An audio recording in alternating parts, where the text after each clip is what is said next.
Greetings. This is TK Trav, aka Travis Magus, here with LVX777, here with a middle of the week book study. So previously, a few days ago, we talked about the four worlds of the Cabala. Today we're going to get into the different subjective sephra, as well as the paths. So if this is something you're interested in, stay tuned, get your book ready, let's do it. Let's do it.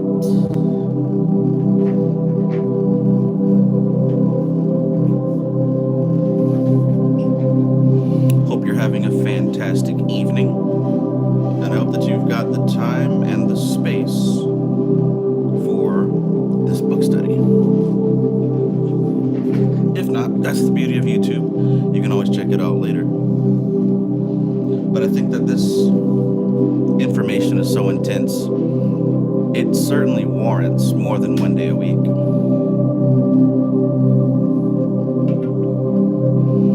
So let's get it.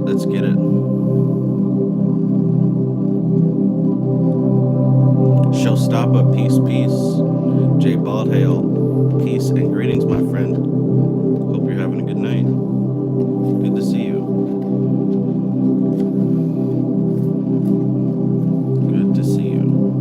I was 93. We back in here, right? This is the third day in a row. Maybe we can keep this thing going, right? We need some more occult YouTubers so we can have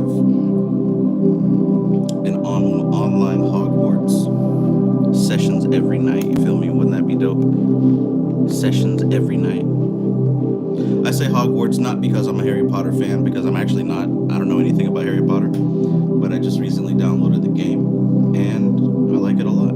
It's really cool. I get the concept. And I can certainly see some of the real occult stuff that they threw in there. But in any case,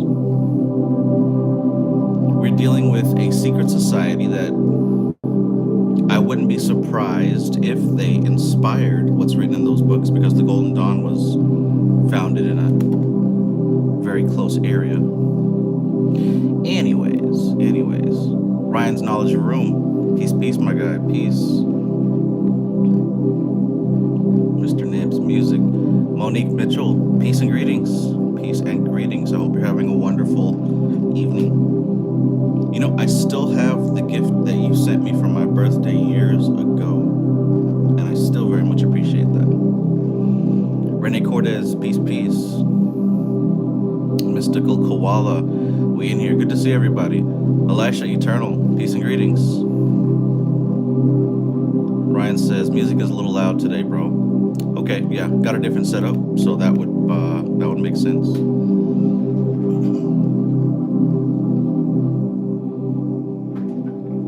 Now this should be better.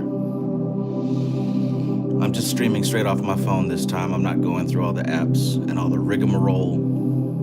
Just bare bones knowledge. Raw, just the iPhone. Just the iPhone. Let me know if that sounds better. We can certainly turn it down a tad bit more.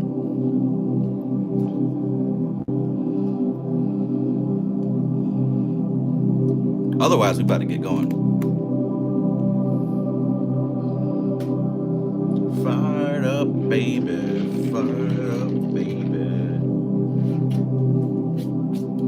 Can I talk to you? I really wanna meet you. Come and talk to me. Okay. J Baldhill says I'm good. That's good enough.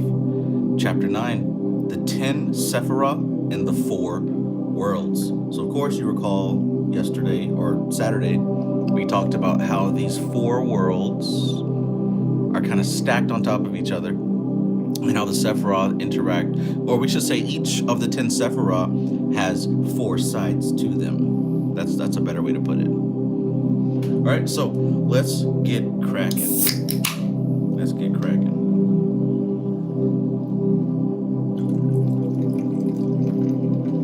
A&W root beer.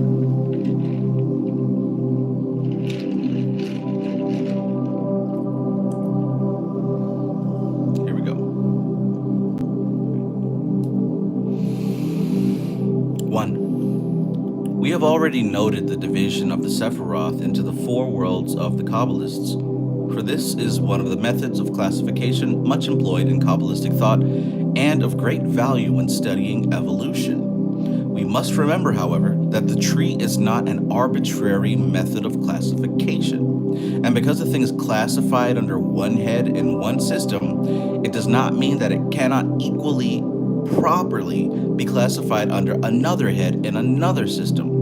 The reappearance of the same symbol in a different sphere often affords valuable clues. All right, so you get that. You get that. So right off the bat, she's giving you a sneak preview into what we're about to talk about. You've got 10 sephra, right? Hold on.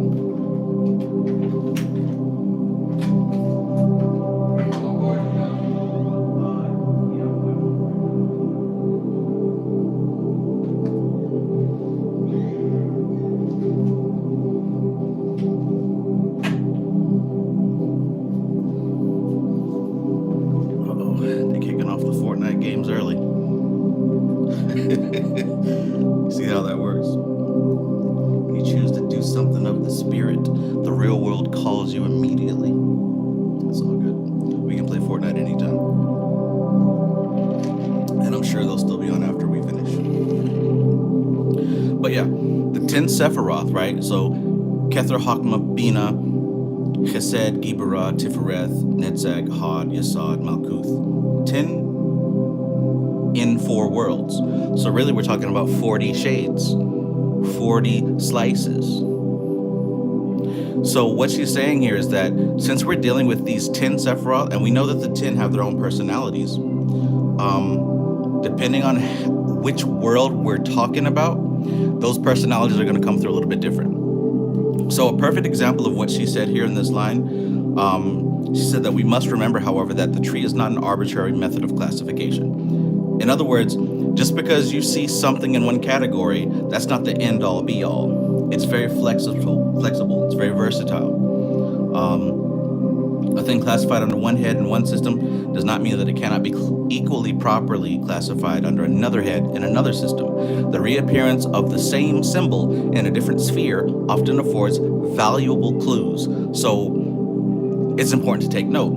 You'll see Isis appear not only in Bina, you'll also see Isis appear in Yesod. Now, what that shows you is that the force that you think of as Isis is more complex than just fitting into one spot.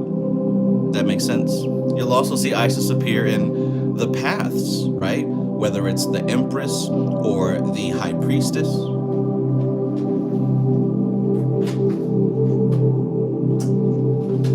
Come on, kid.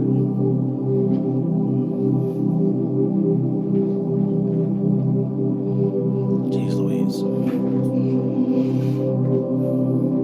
Long story short, you will see a symbol that it's not limited to one place in the tree. In fact, if you see the same symbol in multiple places, that should be an important clue, right? That should be an important clue to what's happening with the sephra. 2. Under another method of classification, the 10 holy Sephiroth are considered as appearing in each Kabbalistic world upon another arc or level of manifestation. So that just as Or Ein Sof, the limitless light of the unmanifest, concentrated a point, which was Kether, and the emanations worked down through increasing grades of density to Malkuth, so the Malkuth of Atziluth, remember Atziluth is the highest of the 4 worlds, so the Malkuth of Atziluth is conceived of as giving rise to the Kether of Bria. Bria is the 2nd world. You follow? If anybody is not following so far, just let me know. I'll try my best to clarify. But as a recap, those 4 worlds stacked on top of each other are Atziluth, Bria, Yetzirah, and Asaya. If you can go back just a couple of pages, go back to page 53, verse 18 of the last chapter. She said the 4 levels, and she lists them right there: Atziluth, Bria, Yetzirah, Asaya. Now, this is common knowledge to a seasoned Kabbalist, but there's always new people. Anyway, I don't want to spend too much time.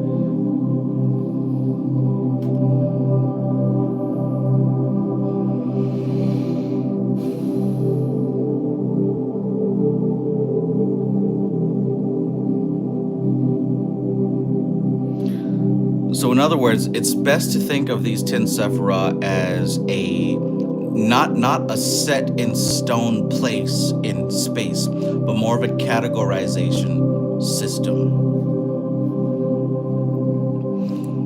Just to use a general, like this is an example, say for example, when you think of family, you think father, mother, child, you got cousins, aunties, uncles, and grandparents, grandma, grandpa, right?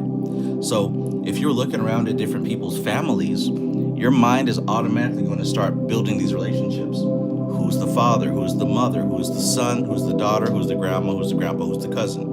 Automatically, when you look at different groups, different families, different from China, India, Germany, Brazil, Wisconsin, somewhere in Australia, you're automatically going to look for the father, the mother, the daughter, the son, the cousins, right? You're automatically going to use that classification system. That's what the tree of life is. The 10 sephra are that same pattern of a system. And when you look at energy, you automatically put the energy into those different categories.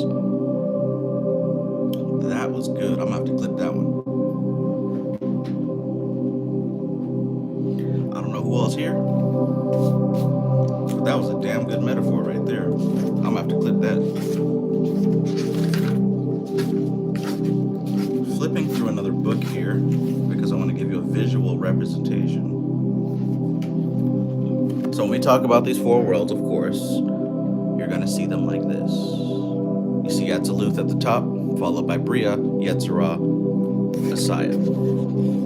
And what she mentioned before was the Malkuth of Atziluth. So notice that the Malkuth of Atziluth, even though it is a Malkuth, right, even though it's the daughter, the princess, notice how it's above the Kether of Bria. You see that? So that's the perfect example. Just because it's Malkuth, it helps to know which Malkuth we're talking about. The Malkuth of Atziluth is above and one and the same as the Kether of Bria. Same thing for this next level of Yetzirah and the next level. So now that you see this pattern, let's go over that verse one more time and keep it moving.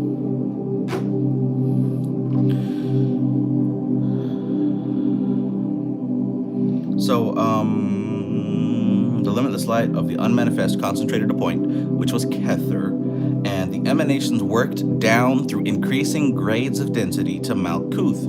So the Malkuth of Atziluth, I just showed you that. The Malkuth of Atziluth is conceived of as giving rise to the Kether of Bria. I just showed you that. And so on consecutively down the planes. The Malkuth of Bria giving rise to the Kether of Yetzirah. The Malkuth of Yetzirah giving rise to the Kether of Asaya. And the Malkuth of Asaya, in its lowest aspect, abutting upon the Qlipoth. Right? So those four worlds that you just saw, when there's a four, there's always a hidden fifth. If you listen to the things that I say to you, you know that I've said before, whenever there's four, there's a hidden fifth. Whenever there's three, there's a hidden fourth. But whenever there's a four, there is always a hidden fifth. Just like you got the four Ninja Turtles and Master Splinter. Right? Whenever there's a four, there's a hidden fifth. In this particular case, right up under the world of Asaya is the spooky, exciting Qlipoth that everybody wants to talk about. So Malkuth that we find ourselves in right here, right now, this is actually the Kether of the Qlipoth. Right? Sunshine Chick, always good to see you. Peace and greetings. Empress Blessed. Let me get it right. Peace to you. Peace. Hope you're having a good evening. Kashigi, peace, my guy. Peace. All right, so we tracking. This is rudimentary, fundamental stuff. But it must be understood before we go further.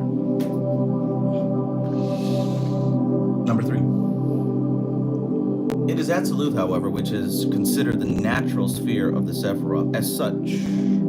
Right? So I'll read that again. It is absolute, however, which is considered the natural sphere of the sephra. In other words, that first tree, that top layer, that first world, that's considered like the main prototype, like the originals. Whenever you watch the Marvel movies or read the comics, you've got like the mainstream world, but then there's alternate dimensions, right? Hell, everything has adopted the multiverse theory at this point, from Dragon Ball to Fortnite to whatever. You've got the main world, and then you've got the alternate worlds. Absolute is considered the main storyline.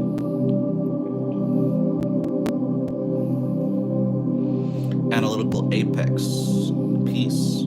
Analytical apex says new here. Name is Travis as well. Hello, fellow mages. Peace to you. Hope you find something here that causes you to go down a rabbit hole of never-ending knowledge. Is that a curse or a blessing? All right, so it is absolute, however, which is considered the natural sphere of the Sephiroth as such, and for this reason, it is called the world of emanations. It is here and here only that God acts directly. You see that? So God doesn't act directly in the world of Asaya, or Yetzirah, or Bria, only in the main timeline.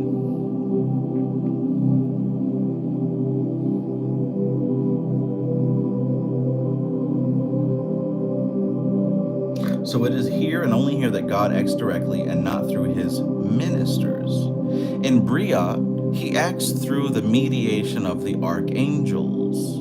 In Yetzirah, through the angelic orders. And in Asaya, through those centers which I've named the mundane chakras, the planets, elements, and signs of the zodiac. So pause right here. When you think about the influence of the planets through astrology, when you think about the influence that we attribute to our astrological signs, right? How many of you attribute power to being a certain sign? I'm a Gemini, right?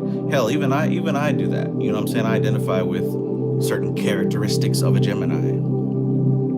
Or, oh, it's Mercury retrograde, so such and such is happening. It's not so much of us deflecting responsibility. It's more of us having an answer, right? Understand that. As human beings, we are more powerful when we don't have the answer. That sounds crazy, don't it? We're in our most powerful state when we don't have the answer. Why? Because we are employing all faculties necessary to search for the truth. And when we have it, we have a tendency to kick back, sit down, chill, and go into a deep sleep. But when we don't have what we're looking for, oh, we are seeking and searching. So the moment that we find an answer, we give it power, right? We give it authority over us. We do that with our chakras. We do that with astrology. And we do that with what we call gods and angels and whatever. And that's what's happening here on the lower planes. So for most human beings, most of us, that's the highest level that we can conceive of consciousness. That's our ceiling. Those things that we give power to, those are the ceiling to our reality, the edge of our reality. Louis, peace.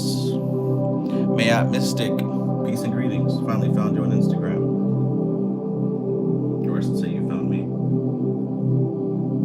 So notice that when we have that ceiling, in a way we kind of stop our search. Now if we don't settle and accept what we're given as answers, you know, well, it's the zodiac, or it's the planets, it's my sign, it's my birth sign, my chakras are unbalanced. If we keep searching, we're going to find an even higher ceiling. And with this even higher ceiling comes a different set of rules. The same way that most people who are a part of the working world are locked into the patterns of the sun, right? When the sun comes up, you got to get up, go to work. When the sun goes down, you're off work, you have to sleep and get ready for the next day. Most people are locked into the patterns of the sun and moon. But if you find a different pattern, you might not be locked to the sun and moon anymore. Let's say if you work for yourself, if you have your own schedule. Now you're operating to something that's on a different level than just the main wave that most people are going through. What I'm getting at here is, what this talks about is that God acts directly on the top level. On the next level, he operates through his right-hand people. On the next level, those right-hand people have their designated managers, like a store manager, assistant manager, department manager, and then hallway monitor.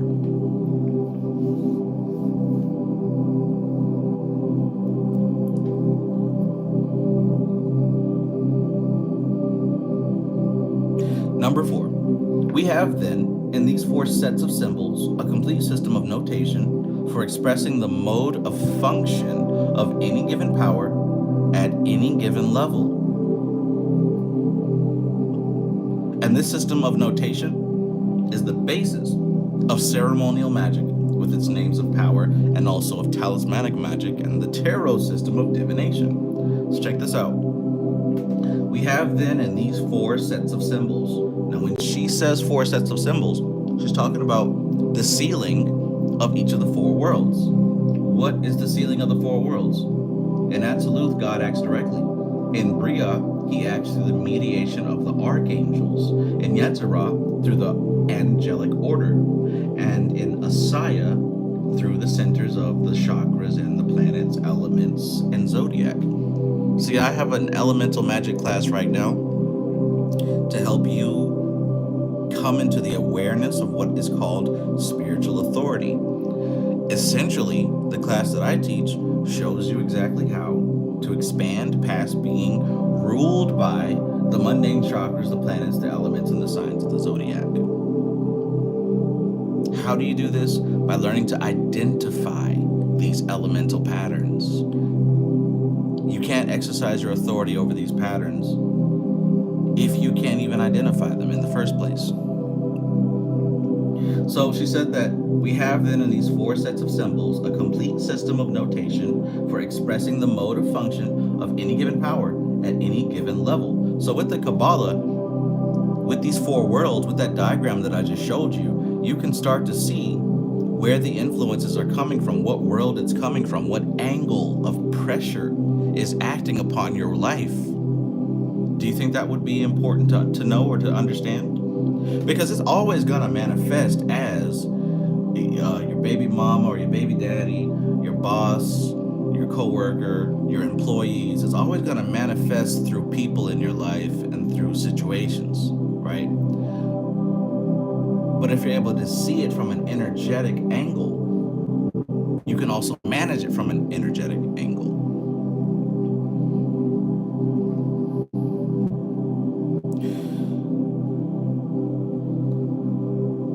So the system of notation is the basis of ceremonial magic, with its names of power, and also of talismanic magic and the tarot system of divination. It is for this reason that it is said of the barbarous names of evocation that not so much as a letter may be changed, for these names are formula based on the Hebrew alphabet, which is the sacred language of the West, as Sanskrit is the sacred language of the East.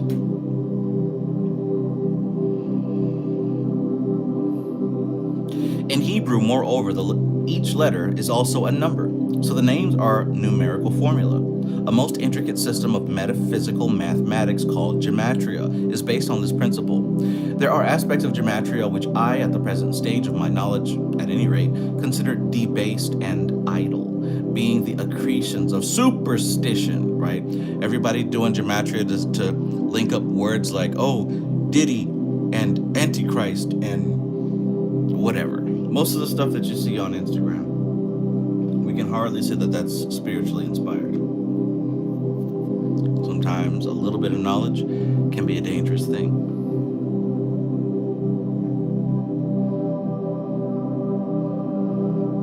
Fat Tony, peace, peace. Fat Tony, we're on chapter 9. Chapter 9, verse 4.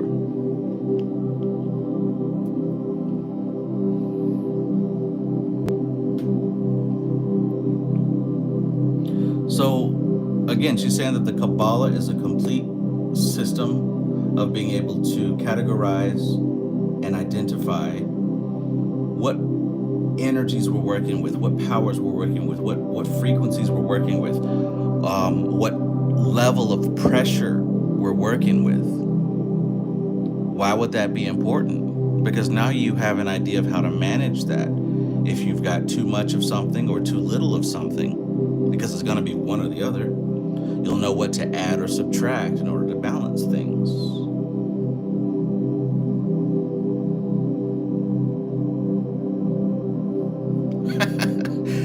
Need a trip to the therapist type inspired. Right.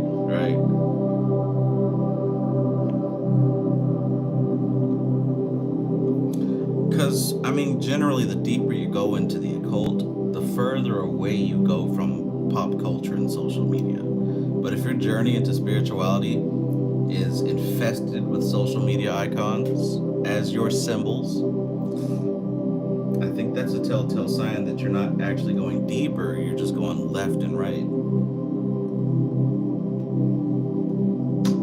Still talking about the president or whatever celebrity. Because we can even look at it like that. The celebrities represent Malkuth of Asaya, the lowest of the lowest level. That's why they call them stars. That's the ceiling of most people.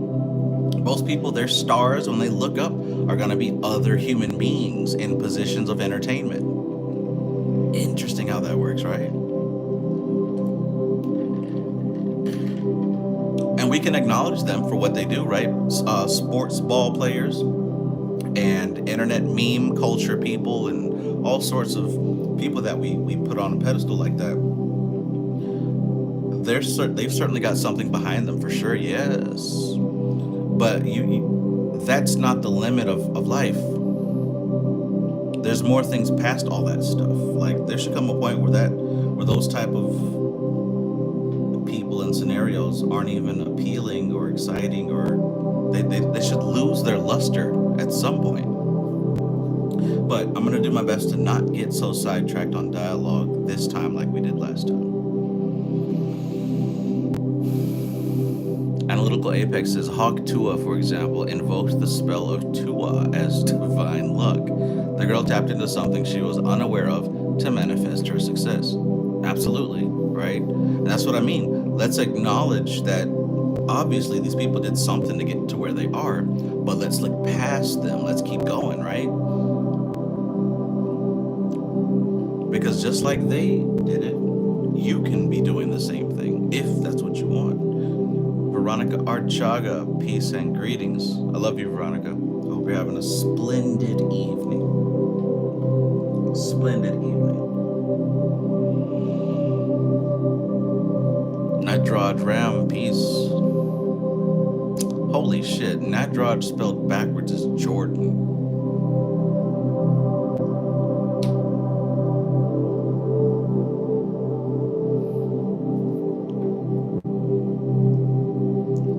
This was an Indian name this whole time.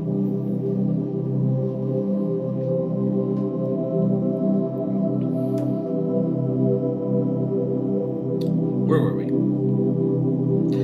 There are aspects of gematria which I, at the present stage of my knowledge at any rate, consider debased and idle, being the accretions of superstition.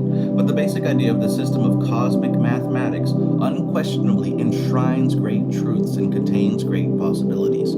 Using this system, it is possible to unravel the relationships of all manner of cosmic factors, if the correct Hebrew spelling of the names of power is known. For these names were formulated in accordance with the principles of gematria, and therefore gematria supplies the key to them. But this aspect of our subject, fascinating as it is, we cannot enter upon now.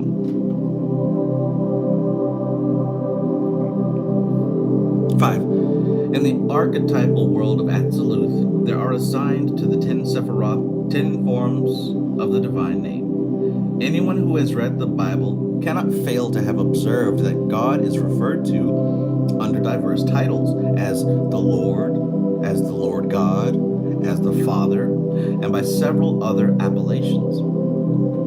Now, these are not literary devices to avoid needless repetition, but are exact metaphysical terms. And according to the name used, we know the aspect of divine force in question and the plane on which it is functioning. So just in case you didn't know, when the Bible talks about God, it never just says God. It uses some title.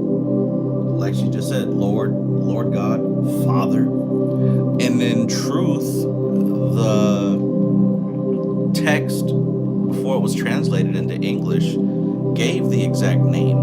Whether it was Yahweh, Elohim, Jehovah Jireh, Jehovah Nisi, etc. There's at least 10 God names. And guess what? They represent which particular angle, which particular force of God that you're dealing with. That's why I keep asking the question during this live stream or this book read, what came first, the Bible or the Qabala? I keep asking that, right? I'm asking that because I want you to think about it. Why would that be an important thing to consider?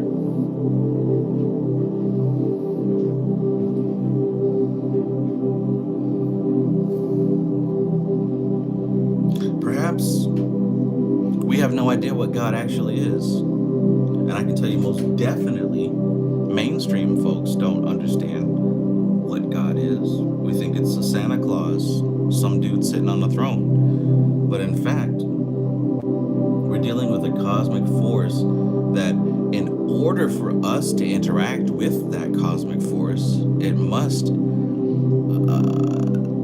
display its influence through different channels. It's not an old man with a beard sitting on the throne. We're dealing with angles, right? Angles, or should I say angels? Why? Because we can't physically perceive, or should I say subjectively perceive past the world of Bria. So we see angles of God, fractured like a mirror, broken. We can't experience God in its totality, but what we can experience is one of the 10 aspects of God. Church isn't bad, a church isn't evil. Church didn't do anything to anybody. Remember.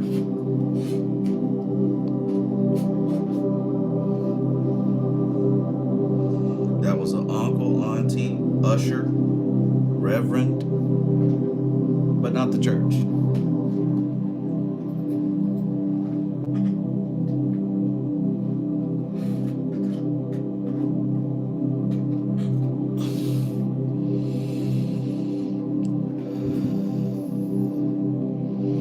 Kashigi says, I remember you talking about how God equals generation, operation, destruction. But would you say that this is the force and power of our consciousness? I would say that it is the force and power that fuels your consciousness, for sure. The same way that that's the force and power that fuels anything with intelligence. It's not that you are God, it's that you are made of the same stuff God is made of. If that makes sense.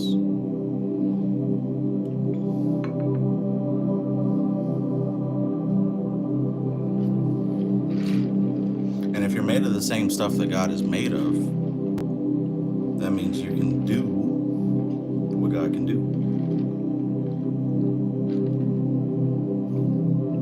And you do it every day. It's not that you're not doing it. It's not that you haven't done it. It's not that you have to learn how to do it. You might have to learn how to do it more precisely. But you waking up and manifesting a, Subway and manifesting your 30-minute lunch break to eat it and enjoy it and come back to work to get that money and come home and play some NBA 2K, like you're manifesting all this stuff as you go. You set those patterns in motion. That's what the elemental forces are. You've disciplined your elemental forces to give you your life. So there was some point that you saw NBA 2K or Call of Duty and you're like, yeah, I like this and I want to do it every day. And you set that elemental pattern into motion, and the elements configured your life in such a way that you can have it, that you can enjoy, that you can do it, right? So all the stuff that you do on a regular basis, all the stuff that I do as part of my routine, I've trained my elemental forces to give it to me, to the point where most of us can go through life on autopilot. Y'all gotta take this class, man, because I'm trying to break it down to you. It's not as complex as you think. The reason that we're able to go through life on autopilot is because we've trained the elemental forces of our lives to give us the things that we want. If you somebody are addicted to red meat, and every day you gotta have that steak, that sausage, that beef, right? The slabs of beef, that's the elemental pattern that you set into motion. Now, every elemental pattern comes with consequences, don't it? If you're addicted to that red meat, the doctor's gonna tell you one day, hey, cholesterol getting high, blood pressure getting kind of crazy, you might need to cut down on that red meat, right?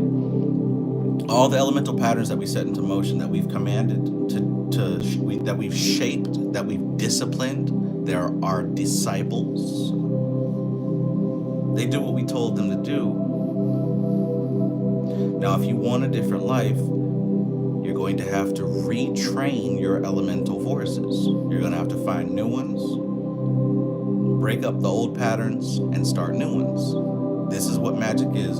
This is what you're looking at with the magician card, right? The magician tarot card. When he's got those elemental forces on his table and he's got his wand up, that's exactly what you're looking at.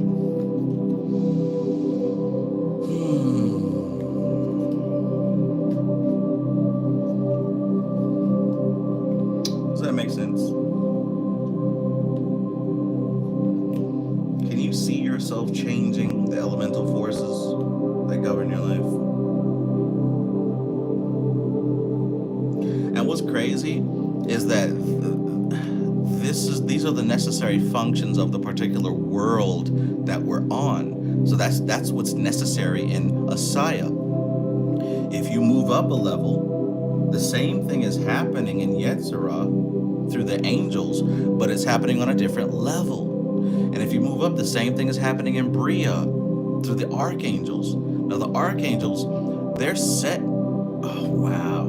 Oh my God. So yeah, these forces are what holds the universe together. Now, what's beautiful is that in our particular zone of existence, we directly command those elements, just like God in Atziluth directly commands what's happening in the tree. Now, that was a great question that you asked, Yoshigi, because we act as God in Asaya, and we control nature. All of us do. You just don't think about it. Okay, Fat Tony says, where's the link for the class? I am Kamu says, how much the class? Sheesh, I usually post the link here, but I'm on my phone this time. Oy vey. Let me grab the link and I'll post it for you. Actually, I don't want to leave and disrupt the live stream. I'm streaming from my phone this time, so it's a little bit different.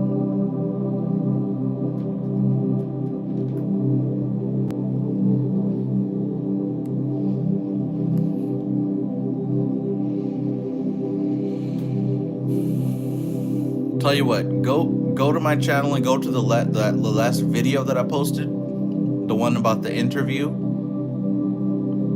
Right in the description of that video with the interview is the link to the class. Otherwise, I'll post it here after I finish this live stream.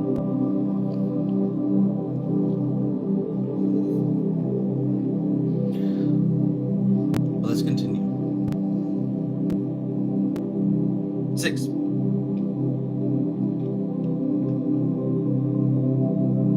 In the world of Bria, it is held that the mighty archangels carry out the mandates of God and give them expression, and assigned to the sephirotic spheres of the tree in this world are the names of these 10 mighty spirits. So in the world of Atziluth, we've got those names of God. In the world of Bria, we've got the names of the archangels. AZW, peace, peace, my guy, peace, my fellow cyclemate. 7. In Yetzirah, it is the choirs of angels, innumerable in their concourse, who carry out the divine commands. And these also are assigned to their sephirotic spheres, thus enabling us to know their mode and level of function. 8. In Asaya, as we have already noted, certain natural centers of force are given similar correspondences. We will consider all these associations when we come to the study of the Sephiroth in detail. So in other words, since we find ourselves, our level of consciousness, our radio station of consciousness, because consciousness is the entire radio, it's all the stations, but because of the type of being that we are, we can only tune into one station at a time. Since we're tuned into the station of Asaya, the lower station, we utilize all the correspondences within this world to reach what is outside of this world, right? So it's not that the sea moss is going to save your soul. It's not the crystals or the candles, but we use those things as devices, as something to anchor our awareness on, to channel what's beyond them. So she says, in Asaya, as we have already noted, certain natural centers of force are given similar correspondences, and we will consider all the associations when we come to study the Sephiroth in detail. Thank you, Sunshine Chick. All right, so Sunshine Chick has posted the link, and it's here that you can see information regarding the class, what is offered, and I'll be updating that soon with actual reviews from students who've taken the class and what they have to say about it. If you're somebody who needs a little bit more, you know.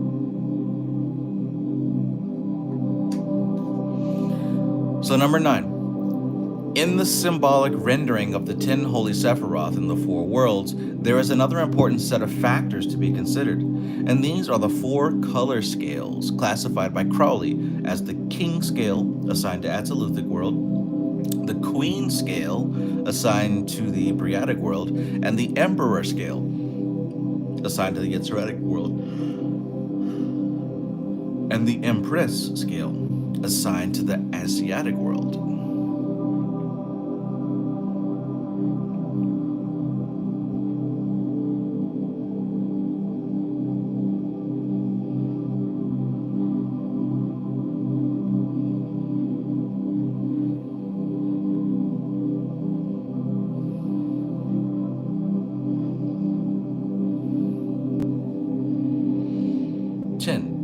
This fourfold classification has a far-reaching significance in all Kabbalistic matters, and also in Western magic, which is largely based upon the Qabala. It is said to be under the presidency of the 4 letters of the Tetragrammaton, the sacred name, properly rendered as Jehovah. So for those who don't know, the Tetragrammaton, that means, tetra means 4, Gramma means letter, ton means name, the 4-letter name. The 4-letter name, which is Yod, He, Vav, He, YHVH. In English, we translate that as Jehovah or Yahweh. So once again, that's not the name of God. That is a magical formula. What came first, Kabbalah or the Bible?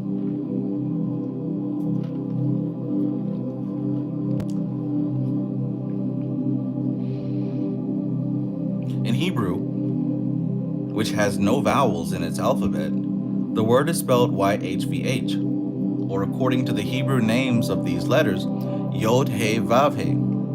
The vowels are indicated in Hebrew by points inserted in and under the square letters of the script, which is written from right to left. Right to left. These vowel points were only introduced at comparatively recent date, and the older Hebrew scripts are unpointed so that the reader cannot see the pronunciation of any proper name for himself, but needs to have it communicated to him by someone who knows it. The true mystical pronunciation of the Tetragrammaton is said to be one of the arcana of the mysteries.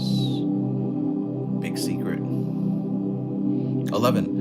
To the 4 letters of the name are allotted any fourfold mystical classification, and by means of their correspondences, we can trace all manner of relationships. And these are very important and practical occultism, as will be seen later. I mentioned before that whenever you see 4, there's a hidden 5th. Do you see the 4-letter name of God? Yod, He, Vav, He. 1111, Trishanti Rock. Peace and greetings. You see the 4-letter name of the Tetragrammaton, 4? I wonder what's the hidden 5th. Is there a hidden 5th, even at this level? Or does what I say not apply? I believe that someone might know. 12. There we go. 12. 4 important fourfold divisions find a place under them, thus enabling us to see their relationships among themselves. These are the 4 worlds of the Kabbalists, the 4 elements of the alchemist, the fourfold classification of the signs of the zodiac, and the planets into triplicities employed by the astrologers, and the 4 suits of the tarot pack used in divination. This fourfold classification resembles the Rosetta Stone, which gave the key to the Egyptian hieroglyphs, for on it were inscriptions in Egyptian and Greek. Greek being known, it was possible to work out the meaning of the corresponding Egyptian hieroglyphs. It is the method of arranging all these sets of factors on the tree, which gives the real esoteric clue to each of these systems of practical occultism. What's she saying here? What's she saying here? She just named a bunch of different 4s, right? A bunch of different 4s. And anytime you see 4, it's the same shit. It's the same shit. Like I mentioned, I just started playing this Harry Potter game, and they've got 4 houses you can go to, right? You're Slytherin and you're Ravenclaw, and right? You've got these 4, whether it's the 4 Ninja Turtles or the Fantastic 4 or whatever 4. Their relationships within themselves, with each other, between those 4, are always going to represent the 4 elements. Always. Earth, water, fire, air. Anytime you see a team of 4, a group of 4 different things working together, you're going to find that they can be attributed to the 4 elements. They correspond with the 4 elements.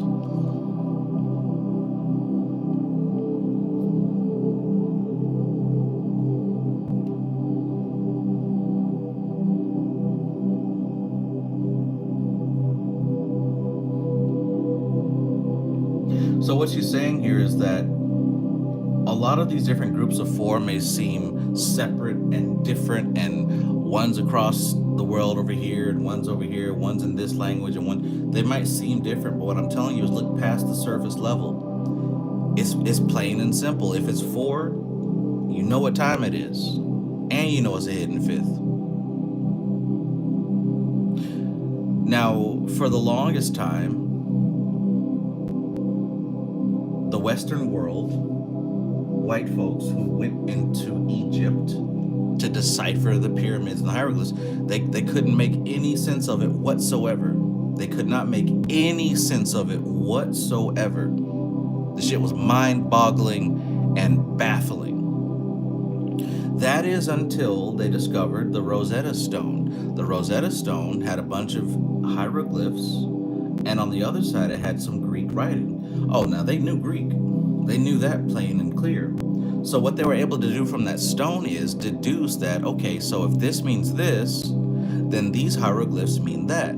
So they were finally able to connect some dots with that Rosetta Stone. And what Miss Dion Fortune is telling us is that being able to utilize the Tree of Life in this self-same way, you can interpret any symbols no matter what they are based on the different patterns of the tree, whether it's patterns of 4, patterns of 7, patterns of 10. You'll be able to interpret it based on what the tree shows you as far as relationships between the sephra.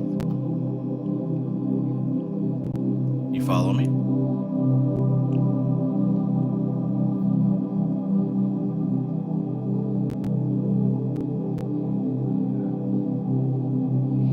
I am Ku says, me and my brothers do music, and what you just said is profound. We are all fire signs. Interesting.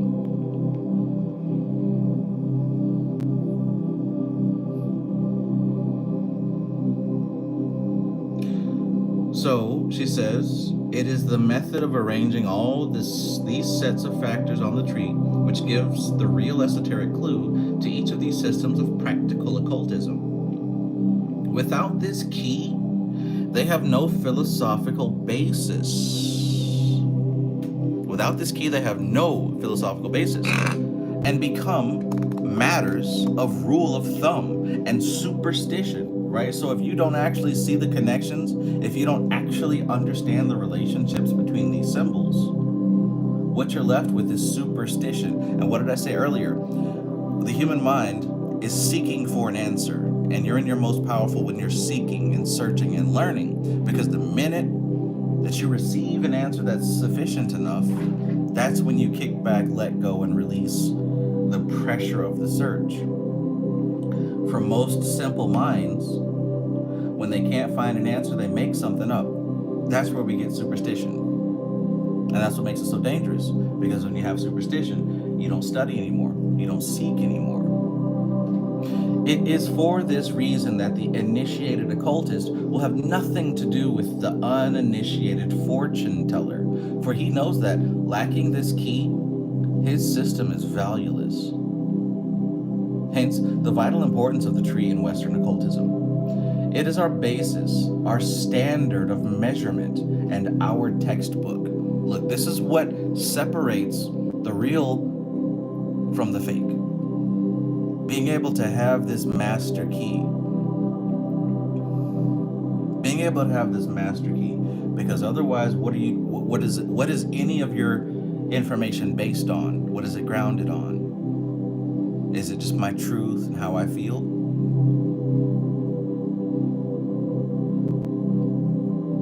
It's got to be solid as a rock, the rock of the ages, they call it. Right? It's got to be something that is tried and true and tested. Like I said, what came first, Cabala or the Bible?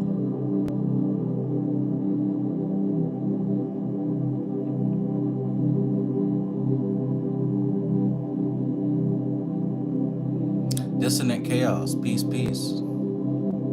Natural mystic, peace and greetings.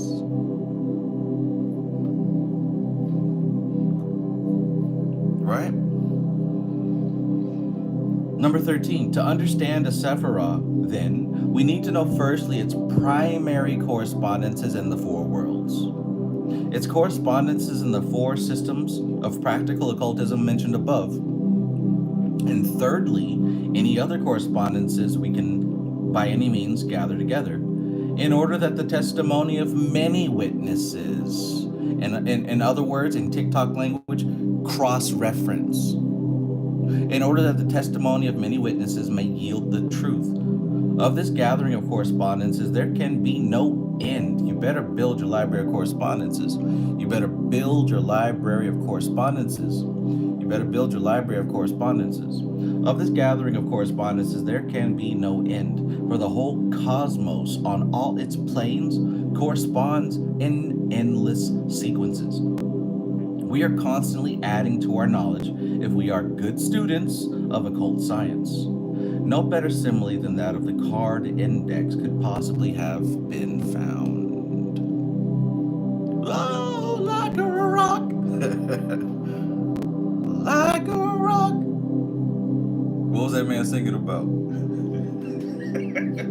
What was that man singing about?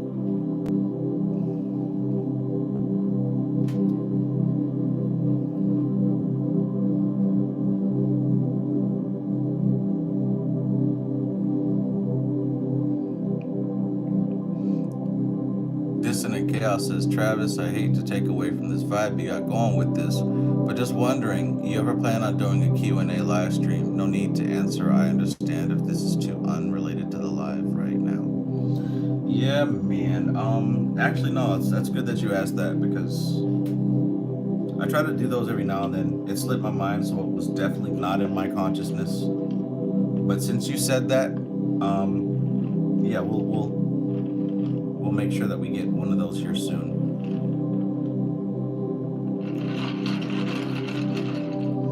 Oh, like a rock. That man made a whole song about that. What's he singing about? He paid for studio time. He paid for studio time. Holy shit. This was distributed. This was pressed in vinyl. I'm sure he went on tour singing this thing on stage. He was singing about Hogma. He was singing about that Hogma. Funny story, my grandfather, rest in power, he had this reliable ass Chevy truck, boy. That tan truck was reliable. That thing was damn near 50 years old. I don't know how old that thing was. And on the license plate on the front, he had like a rock. Woo! Like a rock.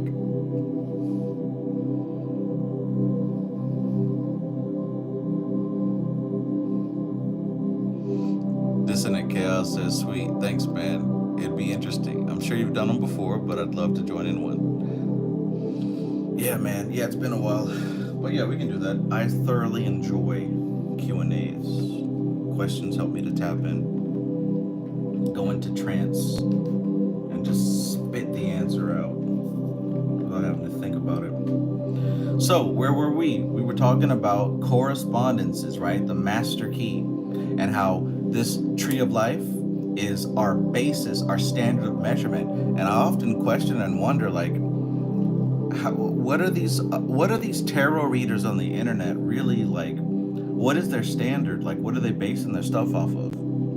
Is it literally just tapping into your feelings, or are they really coming from a solid rock? I don't know, because I know that Cabala isn't a super popular thing, yet we get tarot from the Cabala. So it's like, what are y'all basing y'all readings on? I don't know.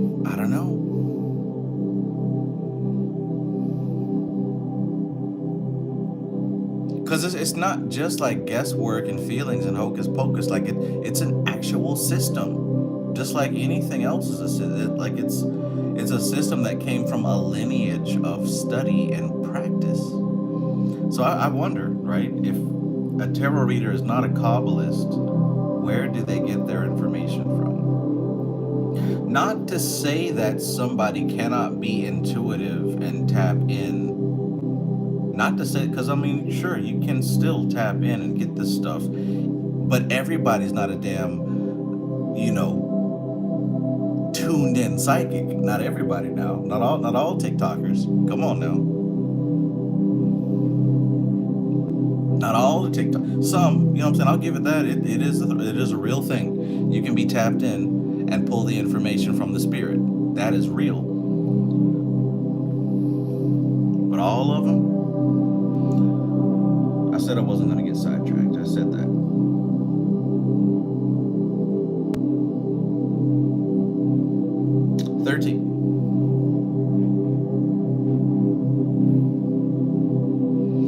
Monk Monk says they don't need to get it from anywhere or be tapped in. People will believe it.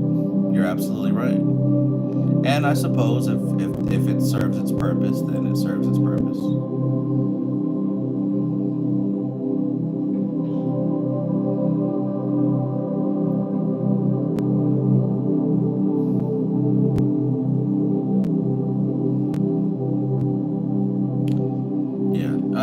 Like I said, it serves its purpose. 13. To understand a sephra, then we need to know firstly, check this out. He says 4 things. Pay attention because this is important. This is part of the learning. To understand a sephra, to understand one of those spheres on the tree, is 4 things you need to know. And these are related to the 4 worlds. First, you need to know its primary correspondences in the 4 worlds.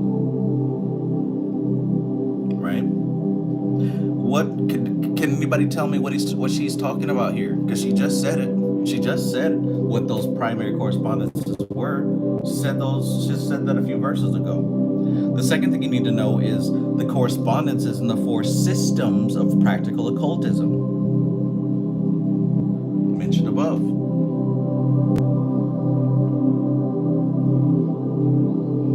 Third, any other correspondence we can by any means gather together. So thirdly, and here's where we're talking about foundation. First, you need to know the primary correspondences in the 4 worlds. That's kind of set in, I don't want to say set in stone, but it's kind of agreed upon through generations, right? Next, you've got how those same symbols stack up in different practical occult systems. And remember before when I mentioned practical in this book, we're talking about how does it affect your love life, your bank account, your health, your mental state, your emotional state, your physical environment. Now third, any other correspondences you can gather together. So now we're talking about your culture, social relationships, like what's going on in your dreams, any other symbols you can connect with this thing. And why? In order that the testimony of many witnesses may yield the truth. So right here, we're not talking about your funky ass feelings. Right here, we're talking about if you gather different correspondences from different angles, not just what the ancients have put down in that work, not just what you saw in your dreams and what your truth and what you're feeling, it has to stack up across time and space. Who are you to think that you could just make some shit up and that's what it is? Especially with this culture that you've been born into. From this day forward, I mean, children are being born with AI generated art right in front of their faces. So I mean, how do we know what's real and what's not real? Y'all don't even remember when the sun was yellow.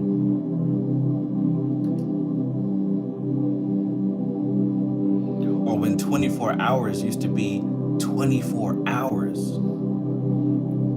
And not fucking 8 hours. This world of illusion changes so much. We can't rely on it alone to present the truth. we need something stronger, something like a rock. Oh, like a rock, right? And what I'm saying, I'm kind of joking, but I'm real too. I'm also not joking. I said the sun used to be yellow and 24 hours used to be a full 24 hours.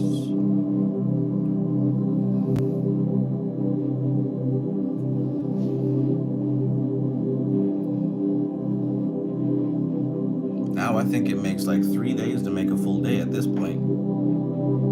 I think it takes about 3 days to make a full day at this point. Maybe 2.5, something like that. But long story short, cross-reference, people, cross-reference. That's going to be your best skill when it comes to building your library of correspondences.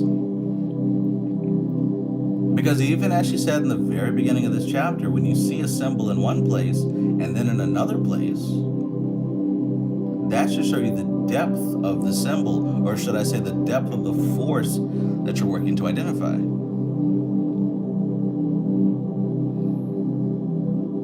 14.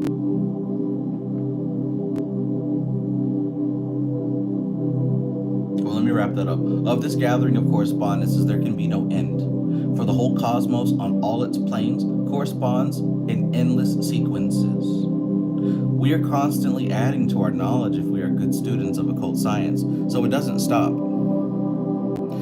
Even if you find yourself just wasting time fooling around, playing 2K or whatever, you should still be collecting correspondences with all the things that you do, whether you're cooking dinner for yourself, or you're just ordering on DoorDash, or maybe you're delivering the DoorDash. No matter what it is that you're spending your awareness on, you should be collecting correspondences. At this point, there is no time to be an NPC, no time for autopilot.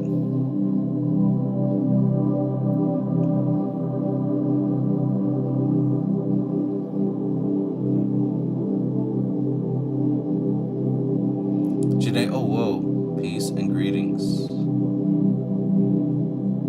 Yeah, you should be constantly scanning to the point that you damn near thrust yourself into the oath of the abyss. And I've talked about the oath of the abyss before.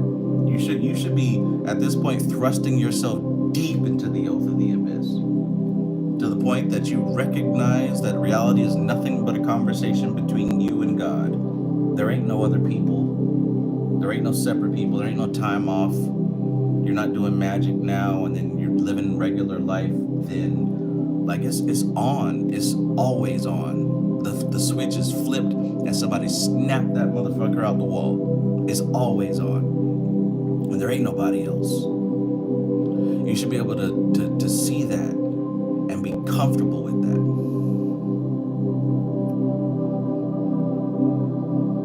Because that's when the stuff starts taking off on a different speed. 14. But yet again, we must remember that we must remind the reader in this connection that the Kabbalah is as much a method of using the mind as a system of knowledge.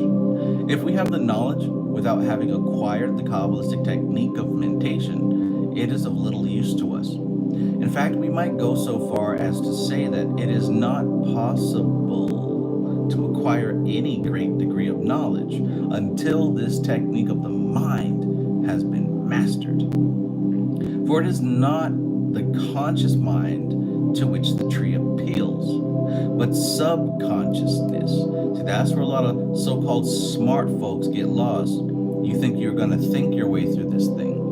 This, like I said before, you can be a dumbass, you can be a complete dummy, and still advance in this science, because it's not about that conscious mind.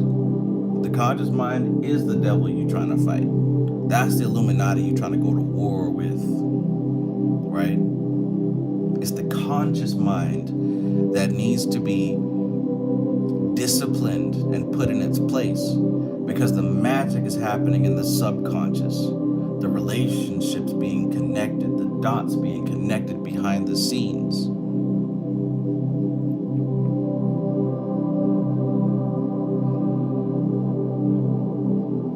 Matthew Watson, peace.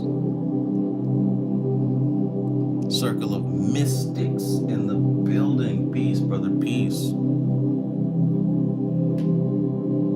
I'm still rearranging my sleep schedule so I can be able to make our interview with full spirits, with full HP.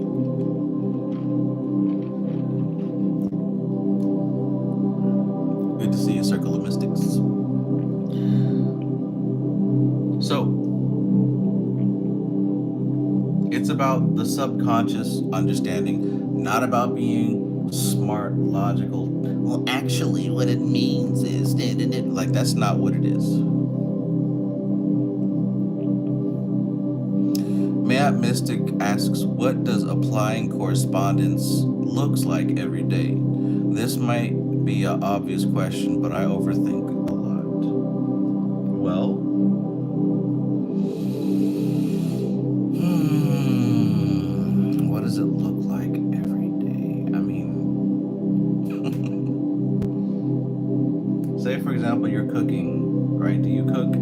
not mystic? Have you ever heard somebody say that garlic is good for this, onion is good for that, maybe add some turmeric because it's good for that? When we talk about correspondence, you're putting those things in your food and eating them because you're eating what it's good for. Hell, you might go to Amazon and purchase some Tomcat Ali because you want to be like a rock, right? What you're doing is you're not swallowing pills, you're consuming the correspondence. That's what it looks like in everyday life. Being able to relate every action, every thought, every word, every emotion to something subjective, and to arrange your life in such a way that everything you do is purposeful, is full of intent. Let me know if that makes sense. What does it look like in everyday life? Why do you think that I'm reading these books with unicorn pointers? It obviously means something. I'm not gonna cut on this camera and do something that is not intentional, right? Why are we reading this book? Why are you tuned? I'll ask you this. Why are you tuned into this book study right now? You could have been doing anything on a Monday night. But you're tuned into this because you correspond this experience with something, don't you? What do you correspond this experience with? Well, you're tuned in because you're connecting with that experience. It's not me. It's not my voice. It's not what I'm showing on this page. But it's the fact that you symbolize this experience as something special, something that you want more of. So you tune in, you tap in, you connect the dots. I'm not doing it. What did Willie James Huff say? They said, Willie, you gotta spit when you talk. Willie said, that's not me, I don't spit it. That's the Holy Spirit. Automatically, systematic. Let me know if you follow.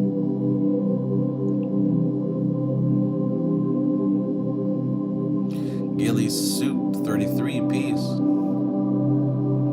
So to answer your question specifically, what does applying correspondence look like every day? That looks like you doing things with intention, right? You might see a empty water bottle on the side of the grass on the sidewalk. You might pick it up and throw it away because you're thinking to yourself, I'm helping to keep Mother Earth clean. I'm helping Prakriti be more balanced, right? You might go get the Beyond Meat instead of the beef because you want to say, oh, well, this corresponds with me helping to ease the suffering of animals. Like, you get what I'm saying? Every action is intentional. Everything that you do has purpose. Seriously.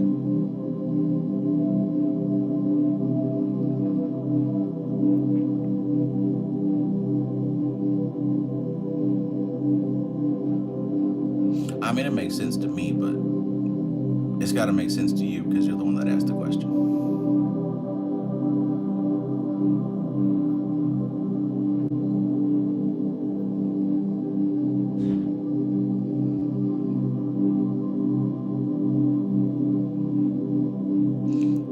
Every single thing is intentional. All of it. Like I said just earlier, you don't have time to be an NPC no more. None of y'all here in this video have time to be an NPC. Them days are gone. It was fun, it was comfortable and easy, but you can't do that no more because you're awake now. Just like when somebody wakes you up and you can't go back to that dream, you can't go back to being an NPC anymore. So it's time to put on your big boy, big girl pants and start living with intention. Everything has a reason. And you can't blame anybody for anything. Take accountability. Your life isn't bad because somebody didn't do something or they didn't do, no. You now have the awareness to stir the pot and put things in your favor. I said I'm not getting distracted. Y'all keep asking me these questions. Where are we at? We're still on 14. But yet again, we must remind the reader in this connection that the Kabbalah is as much a method of using the mind as a system of knowledge. If we have the knowledge without having a acquired the Kabbalistic technique of mentation, it is of little use to us. In fact, we might go so far as to say that it is not possible to acquire any great degree of knowledge until this technique of mind has been mastered. For it is not the conscious mind to which the tree appeals, but the subconsciousness. For the logical method of the Kabbalah is the logical method of dream association. Boom, pay attention to it. But in the case of the Kabbalah, the dreamer is the racial subconsciousness. Do you know what that means? In the case of the Kabbalah, the dreamer is the racial subconsciousness, the oversoul of the peoples, plural, the earth spirit. Into communion with this earth soul, the adept enters by means of meditation on the prescribed symbols. This is the real import of the tree and its correspondences. See, and this is what makes this awesome. You're not even building your library of correspondences for your daily waking life. You're building your library of correspondences so that your subconscious mind can be more efficient, so that you can dream better, so that you can come up with ideas and connections and solutions better. It's not about your conscious mind. It's not about what you can remember, right? In a year from now, hell, tomorrow, hell, tonight, hell, in 10 minutes, you're not going to remember what I read here. In 5 minutes, you're not going to remember what I read here. You're not.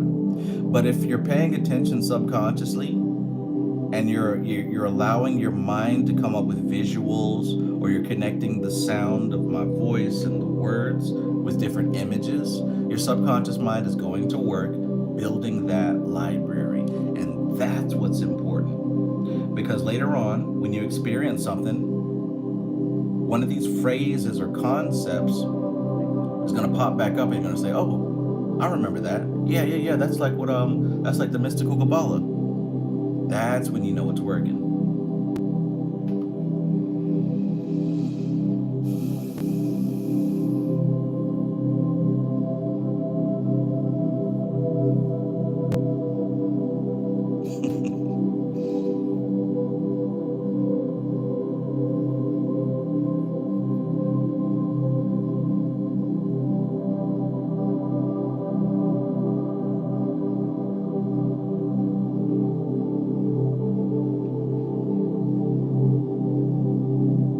'We could go into that verse, but we should probably continue if I have any hope to get to chapter 11.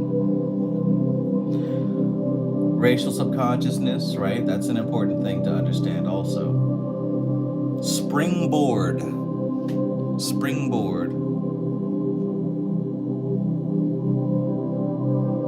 Circle of Mystics says, yes, sometimes I will cross-pollinate what you're saying with small doodles in my notebook to stimulate different sensory input. Create a visual link with the idea works well for me. I think the best thing you can do while listening to something like this is to draw, paint, or cook some food.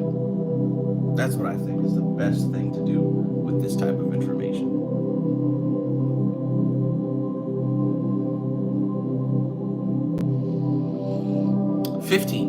The highest of the or exercise, right?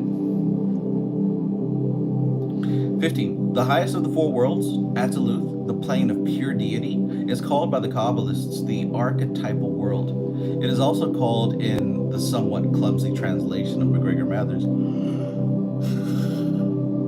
the intellectual world.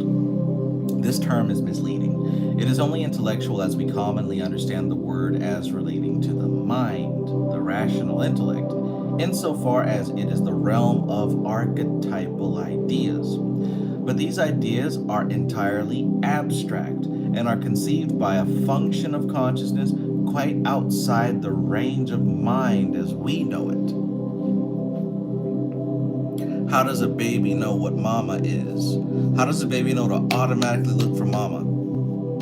How does a baby of any species know instinctively to automatically look for mama?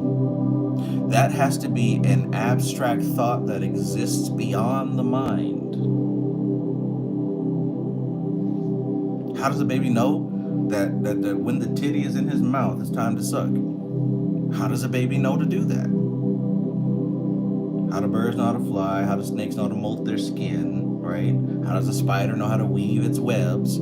These are abstract concepts that exists independent of the individual. They're not yours. Just like love isn't yours, hatred isn't yours, pain and suffering isn't yours, the body isn't yours, nothing is yours, and you don't exist. These are all abstract concepts that don't require you in order for them to exist. With that being said, she said that the term is misleading. It is only intellectual as we commonly understand the word as relating to the mind, the rational intellect, insofar as it is the realm of archetypal ideas. We're talking about Absolute. Absolute is the realm of archetypal ideas. But these ideas are entirely abstract and are conceived by a function of consciousness quite outside the range of mind as we know it. Therefore, to call this level the intellectual world is to mislead the reader, unless at the same time we say that by intellect we mean something quite different to what the dictionary means. This is a poor way of expressing our ideas. It is far better to coin a new term with a precise meaning than to use an old one in a misleading sense. Especially as in the case of Absolute, there is an excellent term already current, the term archetypal, which exactly describes it. Chasadya, peace. Chasadya says greetings. I have the notification bell on, but it doesn't notify me. I think that's part of the initiate training. You've got to rely on your psychic senses like everybody else. You gotta rely on your psychic senses. Because even though technology is getting more and more advanced, you're still going to need your psychic abilities to be able to know what's what. The revolution will not be televised. Oh, but it will be broadcast. It will be broadcast. Not on your machine, though.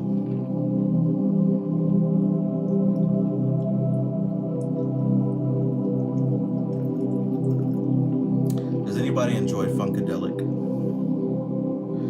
We are children of production, produced in conjunction with the urgency of our Dr. Funkenstein. In his wisdom, he forenotioned the shortcomings of your condition, so we the clones were designed. We're gonna blow the cobwebs out your mind. Look up the song Children of Production. I love that song. It's like its own sci-fi metaphysical show that never happened. We are deeper than abortion, deeper than the notion that the world was flat when it was round. We're gonna blow the cobwebs out your mind. We're gonna blow the cobweb out your mind. I love that song. We are on verse 16. The absolutic world is said by the Kabbalists to be under the presidency of Yod, of the sacred name of the Tetragrammaton, the four-letter name, right? We may justly deduce from this that in any other fourfold system, whatever it is said to be also under the presidency of Yod will refer to the absolutic. So look, because we can attribute Yod, remember the four-letter name, the Tetragrammaton, Yod, Ve, Yod, He, Vav, He. Yod corresponds with the highest level, Absolute. So anytime you're going to see Yod appear anywhere else, you can attribute it to Absolute. Perhaps a diagram will help. same diagram that I showed earlier. Deeper than abortion. So check this out. You'll notice here that at Saluth, they've got Yod. Bria, they've got Hey. Yetzirah, they've got Vow. And Asaya, they've got the second Hey. You see that?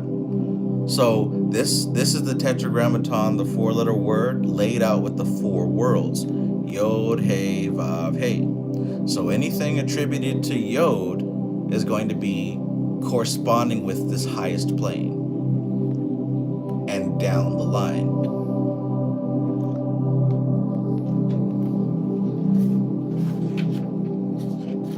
Right? And remember, she called Atziluth the archetypal world, right? Atziluth, the archetypal world, Bria, the creative world, Yetzirah, the formative world, Asaya, the active world. Right, so keep that in mind. Yod, Hey, Vav, Hey. Yod, Hey, Vav, Hey. 0, peace and greetings, my friend. I hope you're having a fabulous night. Framestar Films, peace, peace, peace, peace. Did you get in touch with Kristen? I hope so. We ended up talking last night. Man, she made some amazing ribs. I'm ready to get a plane ticket because them ribs look so damn good. She made her own compound butter and slathered it across the entire thing. Oh my God. That's probably the only way to get me out of my house is food.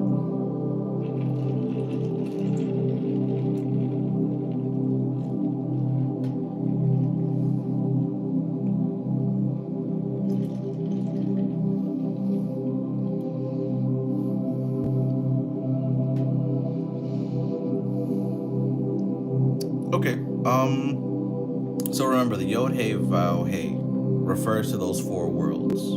So what does she say here? The Absolutic world is said by the Kabbalists to be under the presidency of the Yod, of the sacred name of Tetragrammaton. We may justly deduce from this that in any other 4-fold system, whatever is said to be also under the presidency of Yod will refer to the Atzilutic, or purely spiritual aspect of that force or that subject. Among other associations given by different authorities are the Wands suit of the tarot pack, and the Fire, and the of Fire.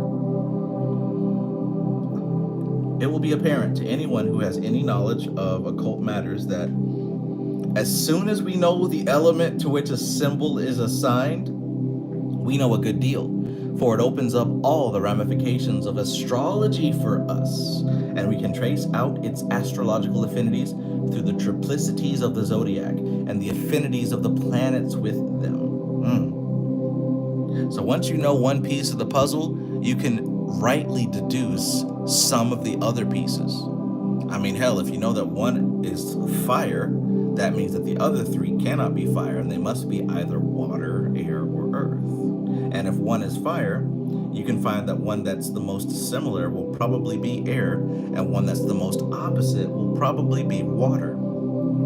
And if you can decide that, you can start to see what planets connect, what astrology signs connect. You see how it's so important to have a system and not a bunch of random shit that doesn't connect. When it's a system, all the pieces work together. All the pieces come together and they work harmoniously in this ecosystem.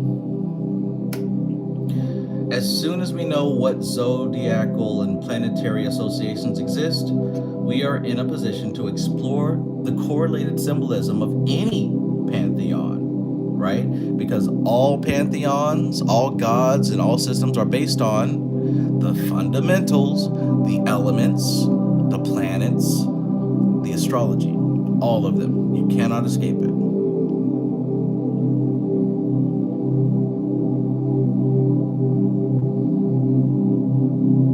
For all the gods and goddesses of all the systems that the human mind has ever invented have astrological associations. The stories of their adventures are really parables of the workings of cosmic forces. Through this maze of symbolism, we could never hope to find our way unaided. But if we anchor the end of each chain of correspondences to its sephra, we have the clue we need. We have the clue we need.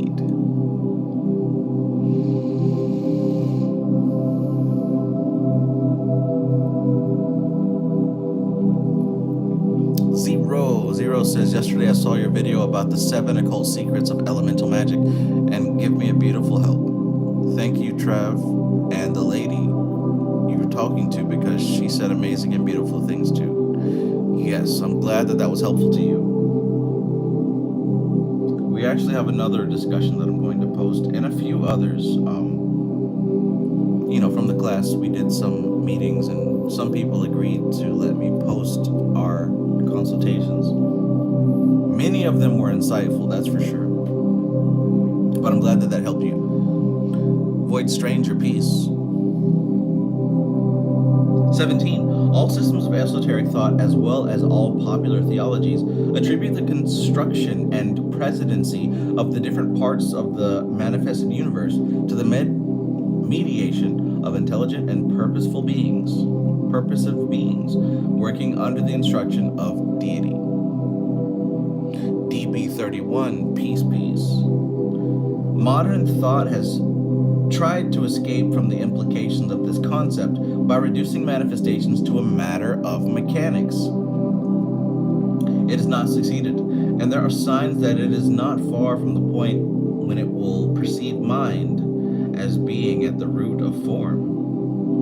The concepts of the ancient wisdom may be crude from the standpoint of modern philosophy, but we are forced to admit that the causative force behind manifestation is more akin in its nature to mind than it is to matter. Let me read that again. The concepts of the ancient wisdom may be crude from the standpoint of modern philosophy, but we are forced to admit that the causative force behind manifestation is more akin in its nature to mind than to matter.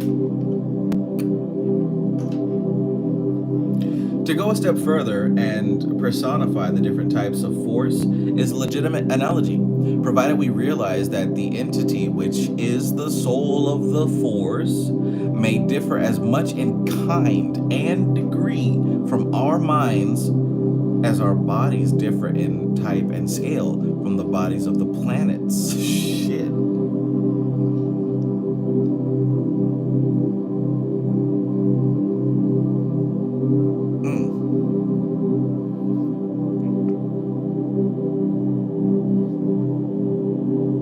No, that's a good one to think about right there.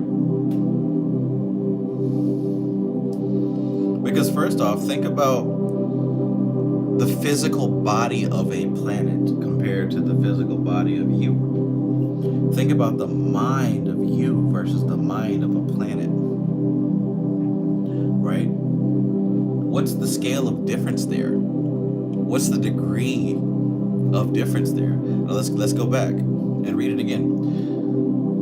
To go a step further and personify the different types of force is a legitimate analogy, provided that what? We realize that the entity which is the soul of the force, right? So the entity that's the soul of the force may differ as much in kind and degree from our minds as our bodies differ in type and scale from the bodies of the planets.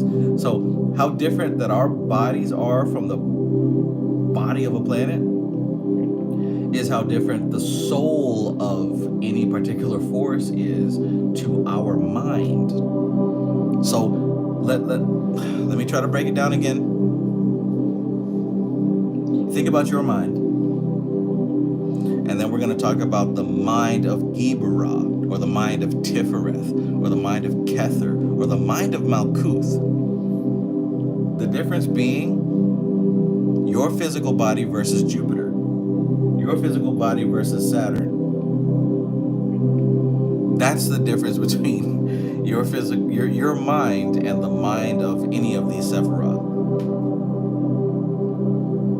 I love it. I love it.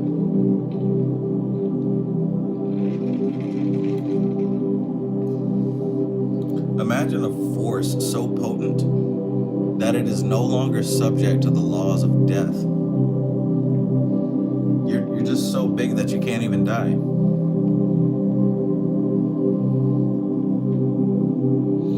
We shall be nearer an understanding of nature if we look for mind in the background than if we refuse to admit that the visible universe has an invisible framework. The ether of the physicists is closer akin to mind than to matter. Time and space, as understood by the modern philosopher, are more like modes of consciousness than linear measures. What'd she say? Time and space are more like modes of consciousness than linear measures.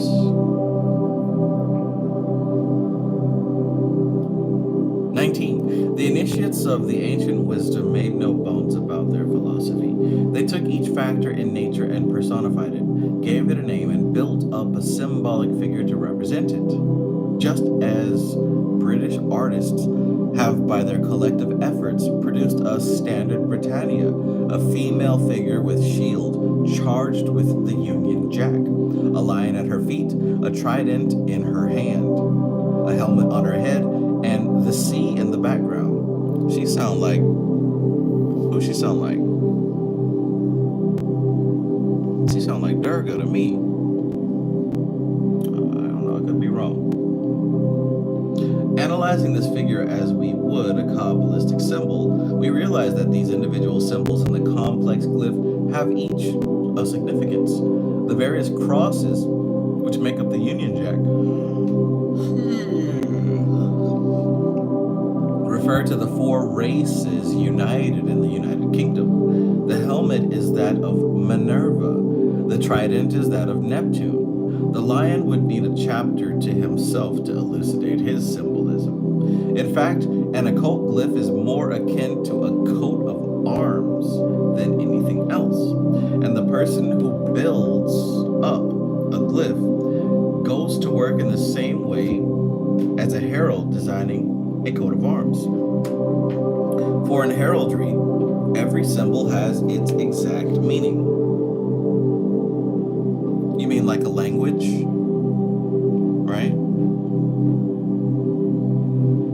And these are combined into the coat of arms that represents the family and affiliations of the man who bears it. A magical figure is the coat of arms of the force it represents. A magical figure is the coat of arms of the force it represents.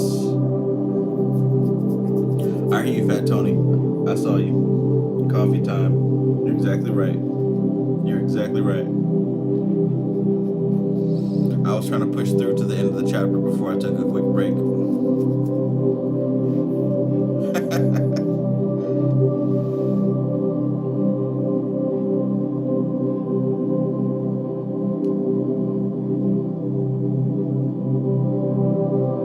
20. These magical figures are built up to represent the different modes of the manifestation of cosmic force in its different types and on its different levels.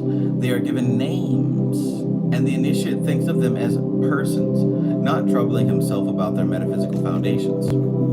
Consequently, for all practical purposes, they are persons. For whatever they may be, in actual fact, they have been personalized, and thought forms have been built up on the astral plane to represent them.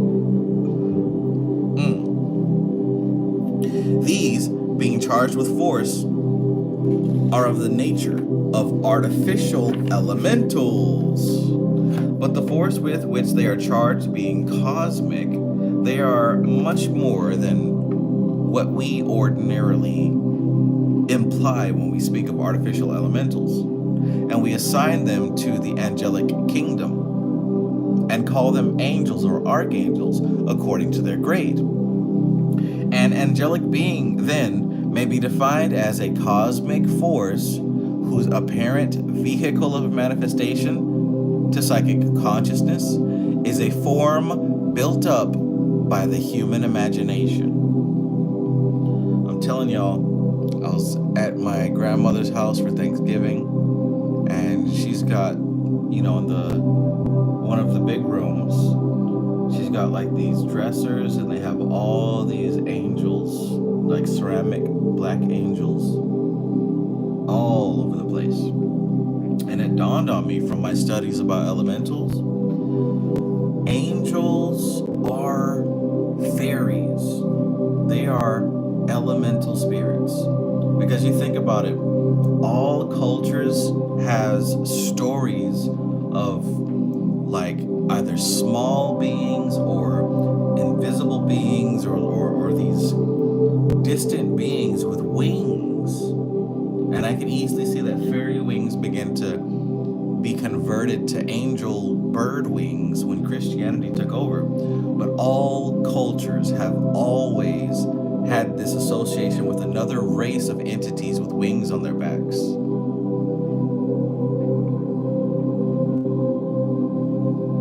So all these angels that Christians are talking about, we're still talking about elemental forces.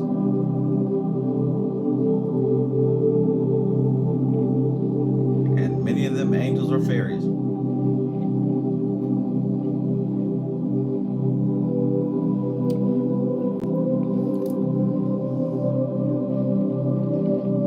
It dawned on me, man.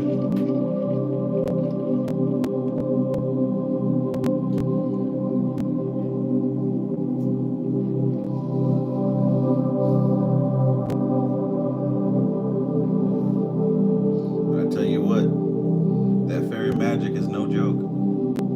They will most certainly qualify you and test you before working with you. Because if they can get over on you, they will. If they can get over on you, they will.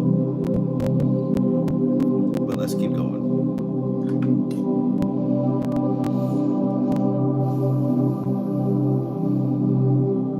Gilly Suit says every culture has a legion of many creatures, angel-like, that often are and guide you. Right? I'm telling you, bro, like angels and fairies are the same thing. Same thing. Now, of course, there's different ranks and different levels, just like what she's talking about here. But the ones that are in this lower plane close to us are the same thing that we would call fairies. In fact, let me read this highlighted sentence again. An angelic being, then, may be defined as a cosmic force whose apparent vehicle of manifestation to psychic consciousness is a form built up by the human imagination. So angels don't even look like anything. Angels don't even have a physical form other than what human beings have collectively imagined. Collectively imagined. Not just me or you, but what we... Remember when she said the subconsciousness of a race? That's what she's talking about, that collective consciousness. What did we dream up as a people? Which is another reason why you can't hate too much on your fellow NPC brethren. Because the sleeping masses, they're responsible for dreaming up the forms that the cosmos will take. So part of the duty of the Magus is to guide the general public to dream good dreams.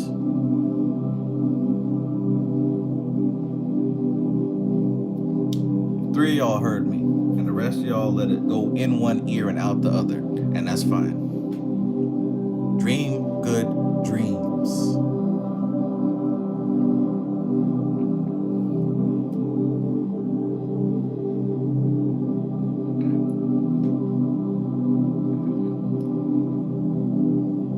I probably gave too much on that one. I gave too much on that one. I'll have to take this off of YouTube.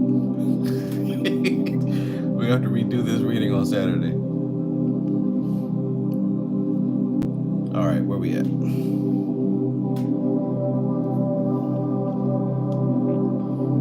In practical occultism, these forms are built up with great care, and the most elaborate attention to the details of the symbolism are used to evoke the force required. Anyone who has had experience of their use will agree that they are peculiarly effectual for the purposes for which they are designed.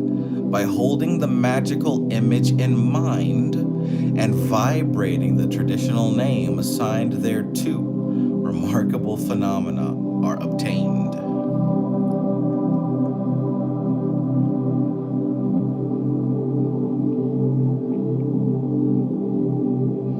Wow. Framestar says, in many parts of rural Ireland, landowners will have the land psychically checked for fairies and elementals before building a house on that area of land. Wow. That's cool. That's cool. I wonder what that process is like.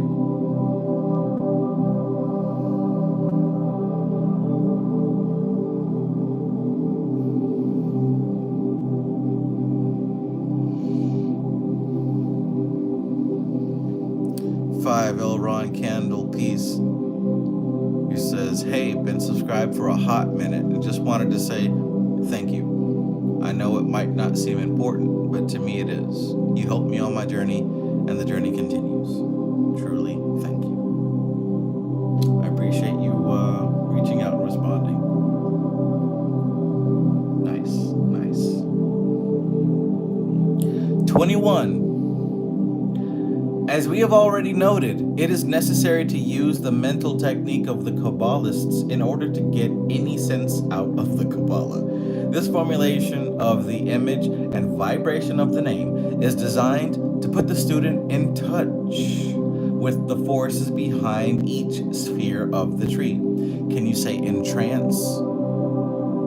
Can you say in trance? Let's read it again. This formulation of the image and vibration of the name is designed to put the student in touch with forces behind each sphere of the tree. And when he comes into touch in this way, his consciousness is illuminated and his nature energized by the force thus contacted.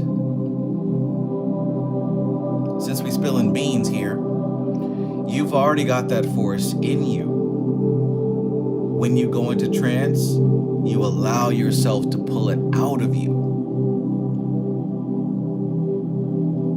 Yeah? And he obtains remarkable illuminations from his contemplation on the symbols.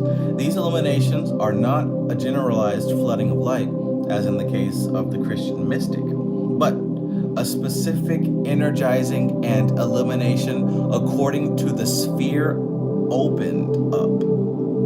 Hod gives understanding of sciences.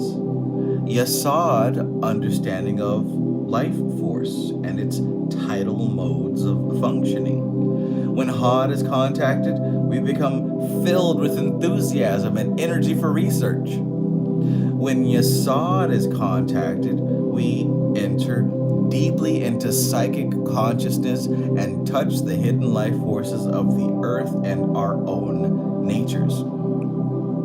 Y'all see how that works?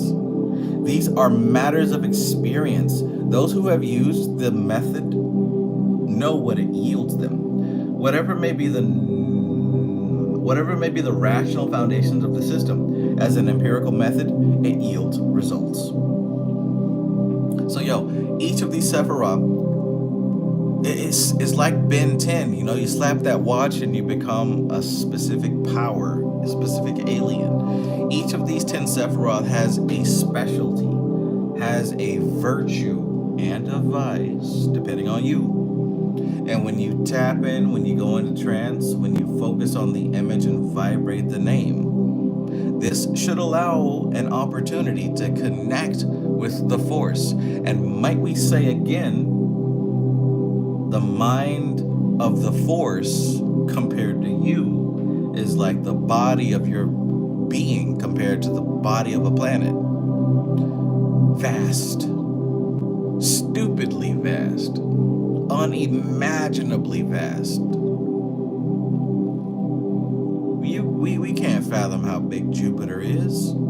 They said 3 planet Earths can fit in Jupiter's red spot. That's like Jupiter's belly button or something else. We can't fathom how big Jupiter is.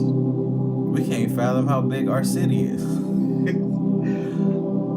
let alone our country or our, you get what I'm saying? There's certain quantitative factors that blow the mind. And despite that blowing of mind, you still got to find a way to function. And that's what she's talking about, how when it comes to the Kabbalah, you've got to know how to operate past the mind. The mind has a breaking point. Did you know that? The mind has a breaking point. The mind has limits. It has a ceiling, and it has a floor, and it has walls. And this information here requires you to go past those limitations. And what some people do is they try to force it to fit inside their little ass box. And that's when it starts sounding weird. But you literally have to get comfortable expanding out of your mental, emotional comfort zone, out of your spiritual comfort zone. You've got to be comfortable going into weird territory, unprotected.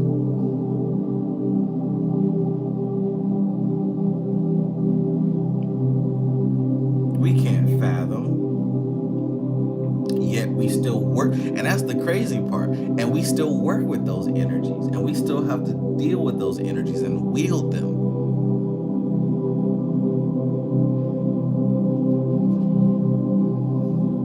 Personally, I think that Saturn is the most beautiful planet.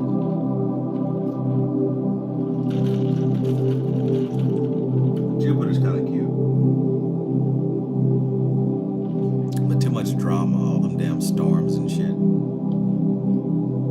Storms that been going on for 600 years. Ain't nobody got time for that. One weird thing about Saturn, though, they say that the rings are composed of moons that have exploded or whatever, and over time they've been disciplined into rings. Why isn't it like a cloud around Saturn? Why do they all come out as a flat ring, like a record player? Why not like a atmosphere of rocks? You hear what I'm saying? Like, why not an atmosphere, like a cloud of rocks around the planet? Why do they all go into this flat ring? And what's up with airline food?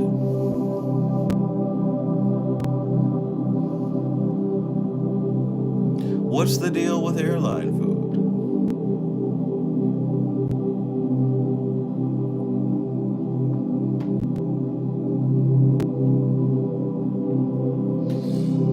Okay, we're gonna have to make some adjustments on the fly. I was gonna try to push to the end. Oh, maybe we got 1.5 pages.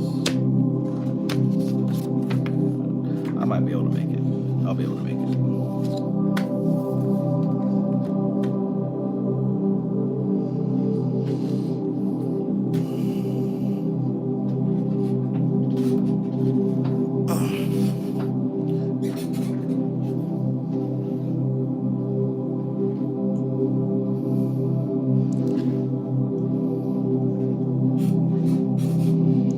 Mystic says, who is eating airline food? Jerry Seinfeld. That's my Jerry Seinfeld. Did I say it wrong?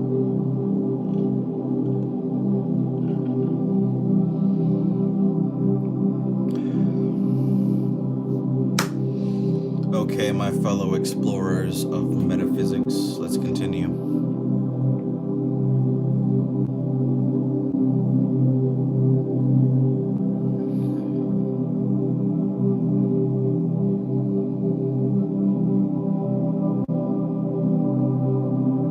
These are matters of experience. Those who have used the methods know what it yields to them. Whatever may be the rational foundations of the system, as an empirical method, it yields results. 22. And by the way, empirical method means a method that employs your 5 senses, that you can touch and see and hear that it works, right? 22. If we want to study a sephra, in other words, if we want to investigate the aspect of nature to which it refers, We want not only to study it intellectually and meditate upon it, but we try to get into psychic and intuitive touch with its influence and sphere. Boom, there it is. So really learning this stuff is not just about the logic. You use the logic as somewhat of a springboard to launch you intuitively into this stuff, right? When it comes to the Tree of Life and any magical practice, like, you're not just looking at words and thinking about pictures in a book. You have to sit down and meditate on this stuff, contemplate this stuff, and connect it with what other things are happening in your life. That's the way that you accelerate in magic. If you don't do that, it doesn't matter how long you've practiced. Don't come to me talking about, oh, I've been in the game 10 years, 20, 30. If you're not doing this, you're not moving forward. You must be employing these extrasensory perceptions. You must. In order to accomplish this, we always start at the top and try to get into spiritual touch with the aspect of deity which emanated that sphere and manifests it. Ken, stop it.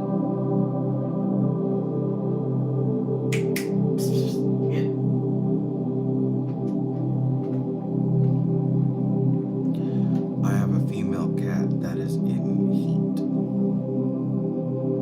Never had a cat before. But now I understand when certain human beings go into heat. Oh boy.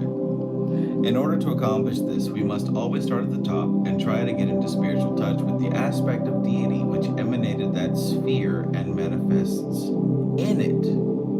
If this is not done, the forces belonging to the sphere on the elemental levels may get out of hand and cause difficulties, starting under the presidency of the divine name. However, no evil can enter. So if there's 4 levels of a sephra, the higher you start, the more spiritual authority you exercise. The lower you start, the more the chances that you might not be a match for what you're dealing with. Why is that? Because once again, this is not about the conscious mind, it's about the subconscious mind. Your conscious mind has unresolved trauma. It has likes and dislikes, preferences, attachment issues, etc. So if you're working with the elemental forces on that level, it's only going to reflect what you got going on. But if you're able to bring your consciousness up to the higher planes and work from a non-attached perspective, you can make things go without those sticky consequences.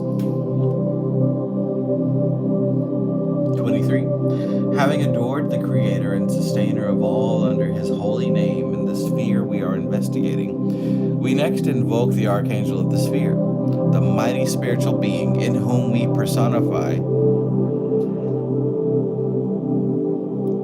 the forces that built up that level of evolution and continue to function in the corresponding aspect of nature.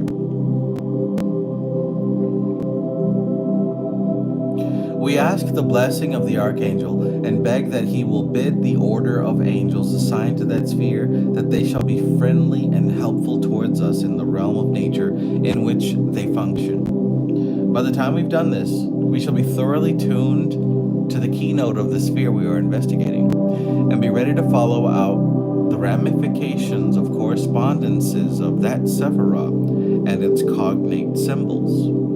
Approached in this way, we shall find the association chains far richer in symbolism than we have ever believed to be possible, for the subconscious mind has been stirred, and one of its many chambers of imagery thrown open, to the exclusion of all others. The association chains that rise into consciousness should therefore be free from any admixture of extraneous ideas and true to type.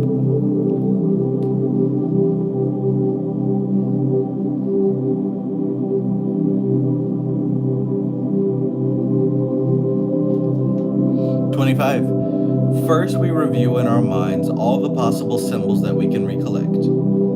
And as these present themselves to consciousness, we try and see their impart and bearing upon the secrets of the sphere under investigation.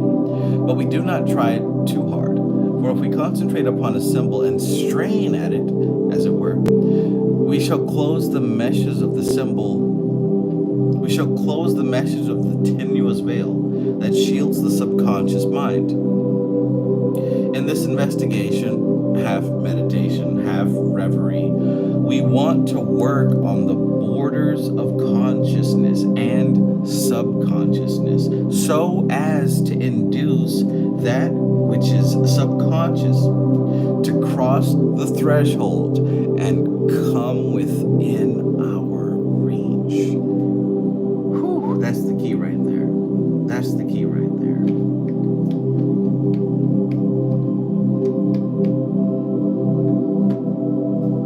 Read back over there.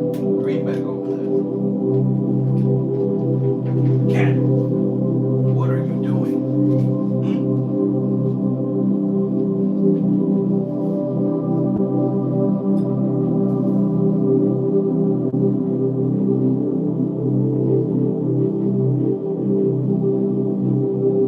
You better not be peeing on my stuff, I know that.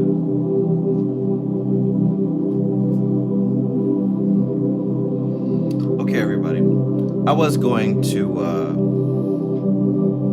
tough it out, but I'm gonna take a quick break before we wrap up here. Good time to get yourself something to drink, get up and stretch, or whatever it is that you gotta do.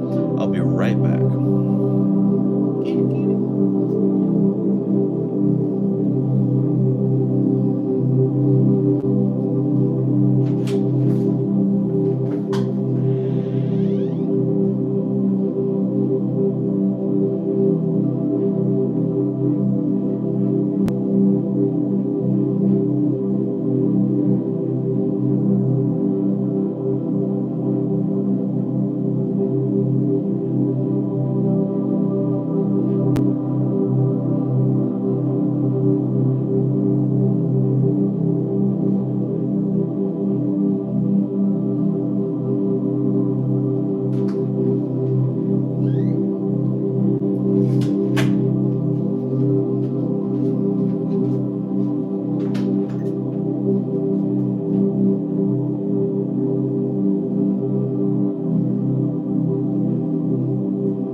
we're back. Let's wrap this chapter up. Got me thinking.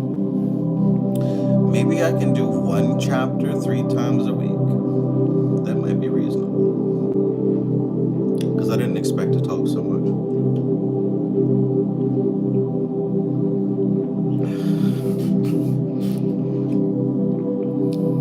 In any case, we're going to finish up after this chapter. Get me something to eat.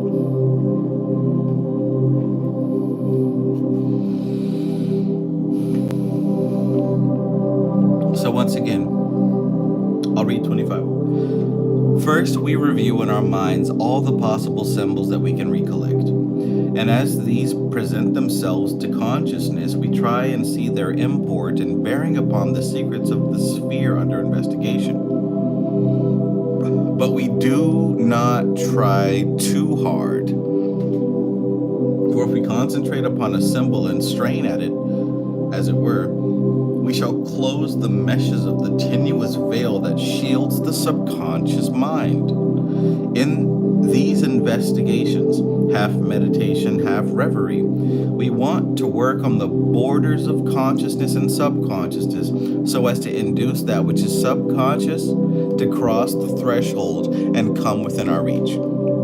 This is why we go into trance, because we're looking, like I said, when you've made those correspondences, when you've built your library of correspondences, all of those correspondences are subconscious. And what you're wanting to do is put yourself into trance so that the subconscious network that you've built begins to come to the surface. And now you can work with the real science. When you're not tapped into your subconscious mind, you're running around in PC land talking about celebrities and politicians and drama. But when you go in to do your rituals, you bring yourself within. They say go within, right? This is what go within means. You go within and you open up that network of subconscious relationships, and the answers are there. There's nothing to work out. Like it's there. You bring it to the surface and you see it. 26. As we proceed, to give you what you need, as we proceed thus, following out the ramifications of the association chains, we shall find that a running comment of intuition accompanies the process. And after the experiment has been repeated 2 or 3 times, we shall feel that we know that sephra in a particularly intimate way. That we feel at home there. That the feel of it is quite different to that of other sephra, which we have not yet worked with. We shall also find that some sephra are more congenial to us than others, right? And that we get better results when working with them than we do with uncongenial ones, where the association chains keep on breaking and the doors of subconsciousness resolutely refuse to open to our knocking. One pupil of mine could do excellent meditations on Bina, Saturn, she's talking about me, and Tifereth, the Redeemer, but did not get on at all with Qabalah, Severity, Mars.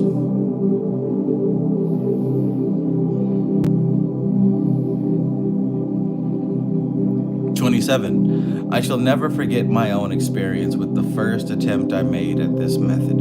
I was working on the 32nd path, the path of Saturn, uniting Malkuth and Yesod, a very difficult and treacherous path. In my horoscope, Saturn is not well aspected, and I have often experienced his opposing influence in my affairs.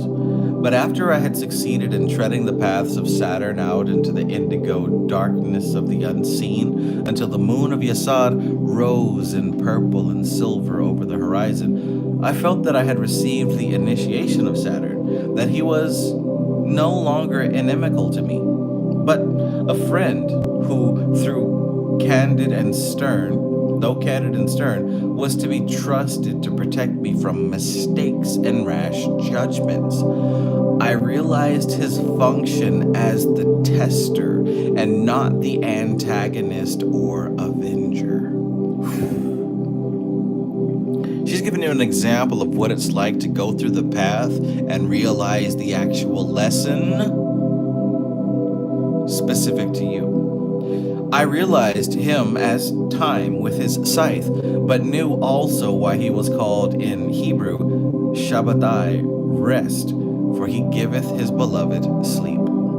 Aww. After that, the 30-second path was open to me, not only on the tree, but in life. For the forces and problems symbolized by that path and its correspondences had become harmonized in my soul. From these two brief examples, it will be seen that the meditations upon the tree form a most practical and exact system of mystical development, and one that is peculiarly valuable in that it is equilibrated, for the different aspects of manifestation are, as it were, dissected out and dealt with in turn, nothing being neglected. By the time we have trodden all the paths of the tree, we shall have learned the lessons of death and the devil, as well as the angel and the high priest.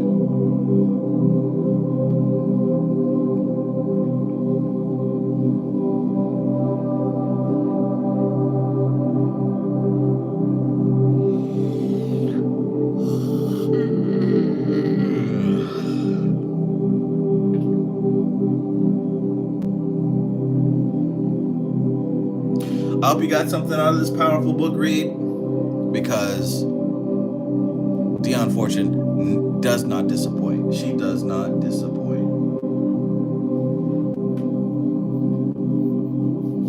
It don't even take this entire book for her to blow your mind. She can do it in a page, in 3 paragraphs or less. It don't even take all this. This is for the glutton. This is for the insatiable. This is for those who don't even think about their studies coming to an end.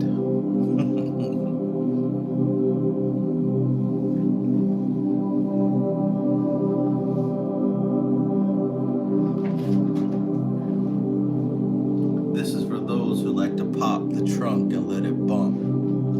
Ba-bump.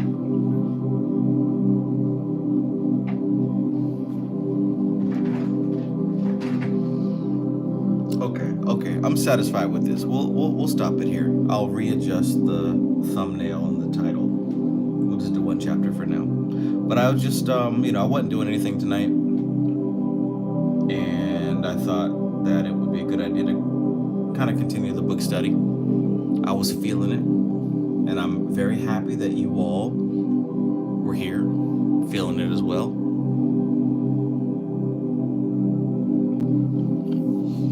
But yeah, be on the lookout. I may do another one tomorrow night. No promises. You can always count on Saturday night. That's what we're gonna do, Saturday night. But I might do another chapter or 2 tomorrow.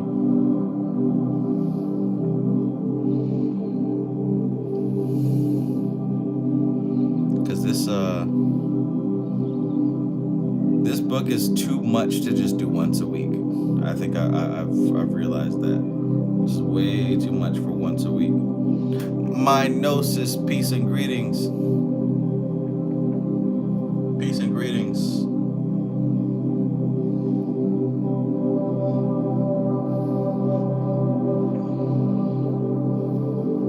Yeah, all right. So yeah, just thinking ahead of people who are going to watch the replay. I don't want to let this linger on for too long. I sincerely appreciate you being here. If you decided to tune in, to stop whatever it was you're doing and take the time to be a part of this experience, I am grateful for you. I thank you. Thank you for your continued support. And like we talked about, man, like, On all 4 levels of the tree, there are influences, pressures that dictate what happens in your life. These are the elemental forces on the world of Asaya. So you wake up, the patterns that you experience every day, from how you get out the bed. And let me tell you, Mayat Mystic asked a great question, like, it's got to be intentional. She's like, what does it look like? Well, for me, call it what you want, but I got this Benjamin Franklin rug. I got 2 of them, really. I put one of them next to my bed and one of them in front of my Lakshmi altar.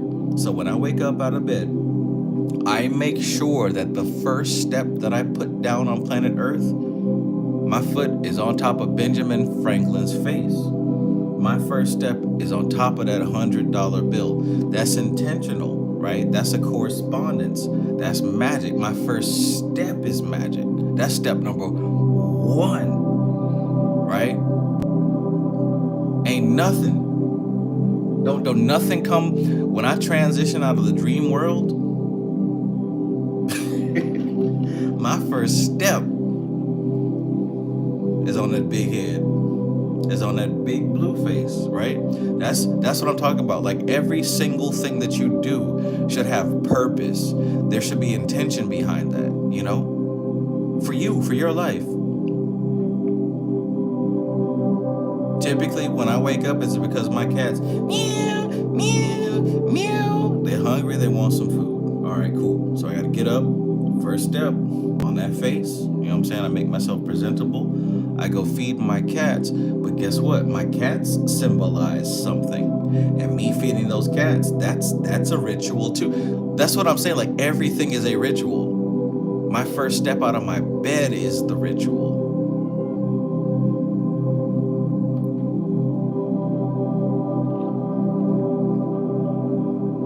Correspondences, symbols. And it should be to the point that you don't even have to think about. Like, I don't wake up and say, oh, my first step is Ben Franklin because I'm manifesting wealth. Like, it's my routine. And that's what she's saying here also. It's not a logical conscious mind thing. It's subconscious. It becomes your everyday life. It's just your everyday routine. Even if you're stuck doing some shit you don't want to do, find a way to symbolize it. Find a way to build correspondences around it to make it work for you. That's what counts. It's not what they do to you. That's a victim mentality. It's what you've transformed them into.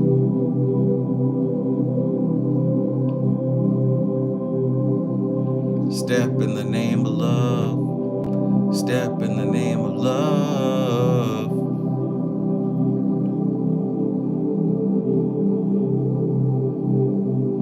Somebody hears what I'm saying, right? This, like I said, I know this ain't for everybody, and this is not like something that is 100% understood by everybody. Those of you who've been rocking with me forever, you know what I'm talking about.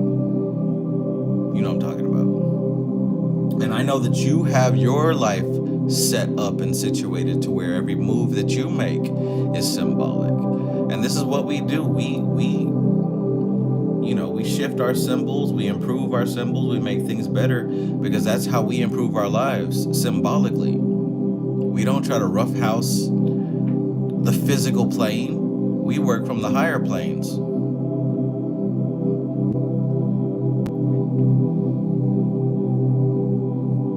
Step in the name of love.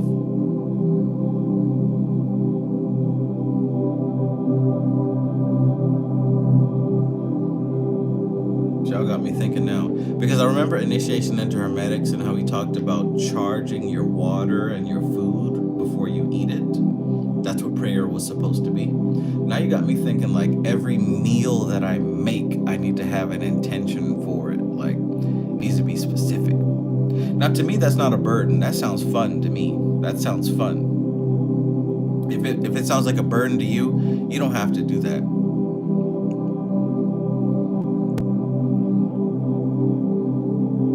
But yo, life is only bland and boring because that's what you've classified it as. Switch some things things up. Dress some things in a way that makes you happy. My gnosis says every ritual is a divine enactment of cosmic actions. Something like that in Tawashuti. Facts, right? I believe it was chapter 4. And she laid it out for us. Every ritual is a divine enactment of what's happening in the cosmos. And so your life should be. And this is, some of y'all who know, like if I talk to y'all outside of YouTube, I've talked about cosmic weather lately. Being able to kind of read the cosmic weather. A lot of us are going through similar things at the same time. Now, I don't know if that's just because y'all watch my channel or if we're all part of some current, some stream. I don't know what the reasoning is, but a lot of us go through the same stuff at the same time. I like to see it as like this cosmic weather. So you can read this cosmic weather just by paying attention to the people that are in your lives, right? All the people that you deal with from different angles. When you start seeing recurring themes, just pay attention and take note. Pay attention and take note, because there's something to that. I've been calling it cosmic weather. Sometimes it's rainy, sometimes the sun's up. You know what I'm saying? Sometimes like there's moments where I'm doing great and everybody around me is doing great, and like I'll ask like, how are y'all doing? And everybody else is doing great. The cosmic sun is shining, right? And then there's some times where there's you know, it's not so sunshiny. But anyways, we're talking about these patterns. We're talking about the elementals. We're talking about these forces of pressure that have designed the structure of reality that we exist in. We become aware of it first, and after we become aware of it, we learn how to master it. That's the strategy, the MO, that's the play, that's the parlay. Become aware of it, and once you become aware of all the angles, you master it.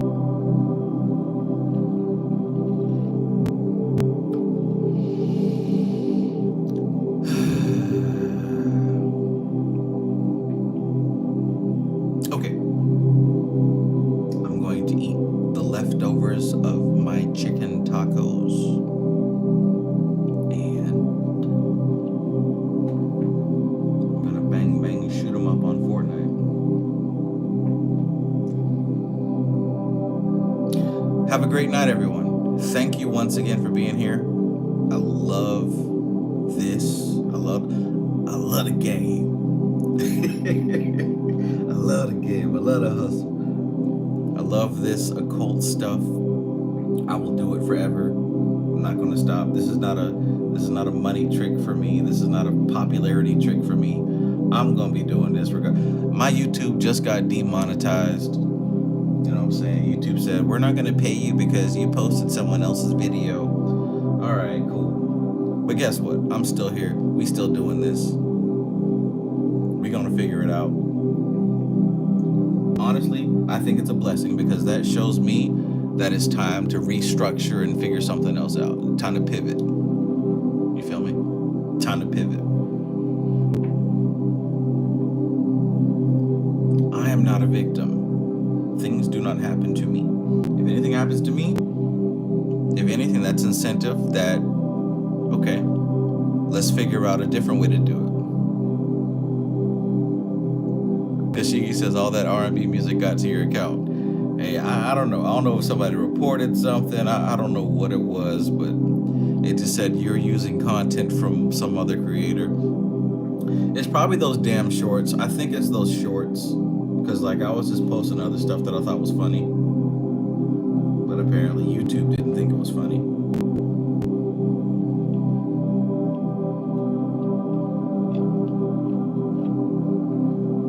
Oh, stuck up bitch. But anyways, opportunity. And of course my horoscope corresponds with it.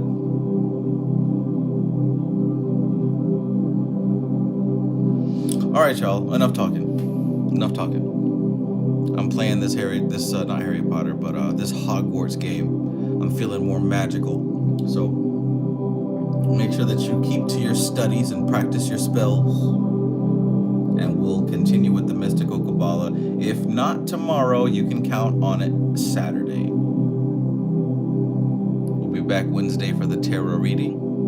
We'll be in here Thursday with the live stream. It might just be me. We might have some other folks joining in. We'll see what time it is. Wait a minute. It's Monday. Okay. All right. Peace. Thank you. Have a great night, everybody. I love you all. My favorite people in the entire universe. For sure. For sure. For sure. Love yourselves, man. Look in the mirror and say something real nice to yourself. Say something real nice to yourself. Do that thing. Wear your favorite pair of socks. Eat that food you've been saving. Treat yourself tonight. You deserve it. Not because you did anything, but because you are who you are. You deserve it. Whatever you've been waiting on, go ahead and do it. Get that cheesecake. You know what I'm saying? Go do something nice for yourself. You deserve it. Not because you did something, but just because you are. Just because you are.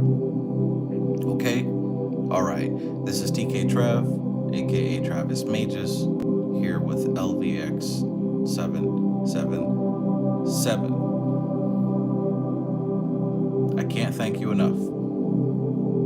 I love you.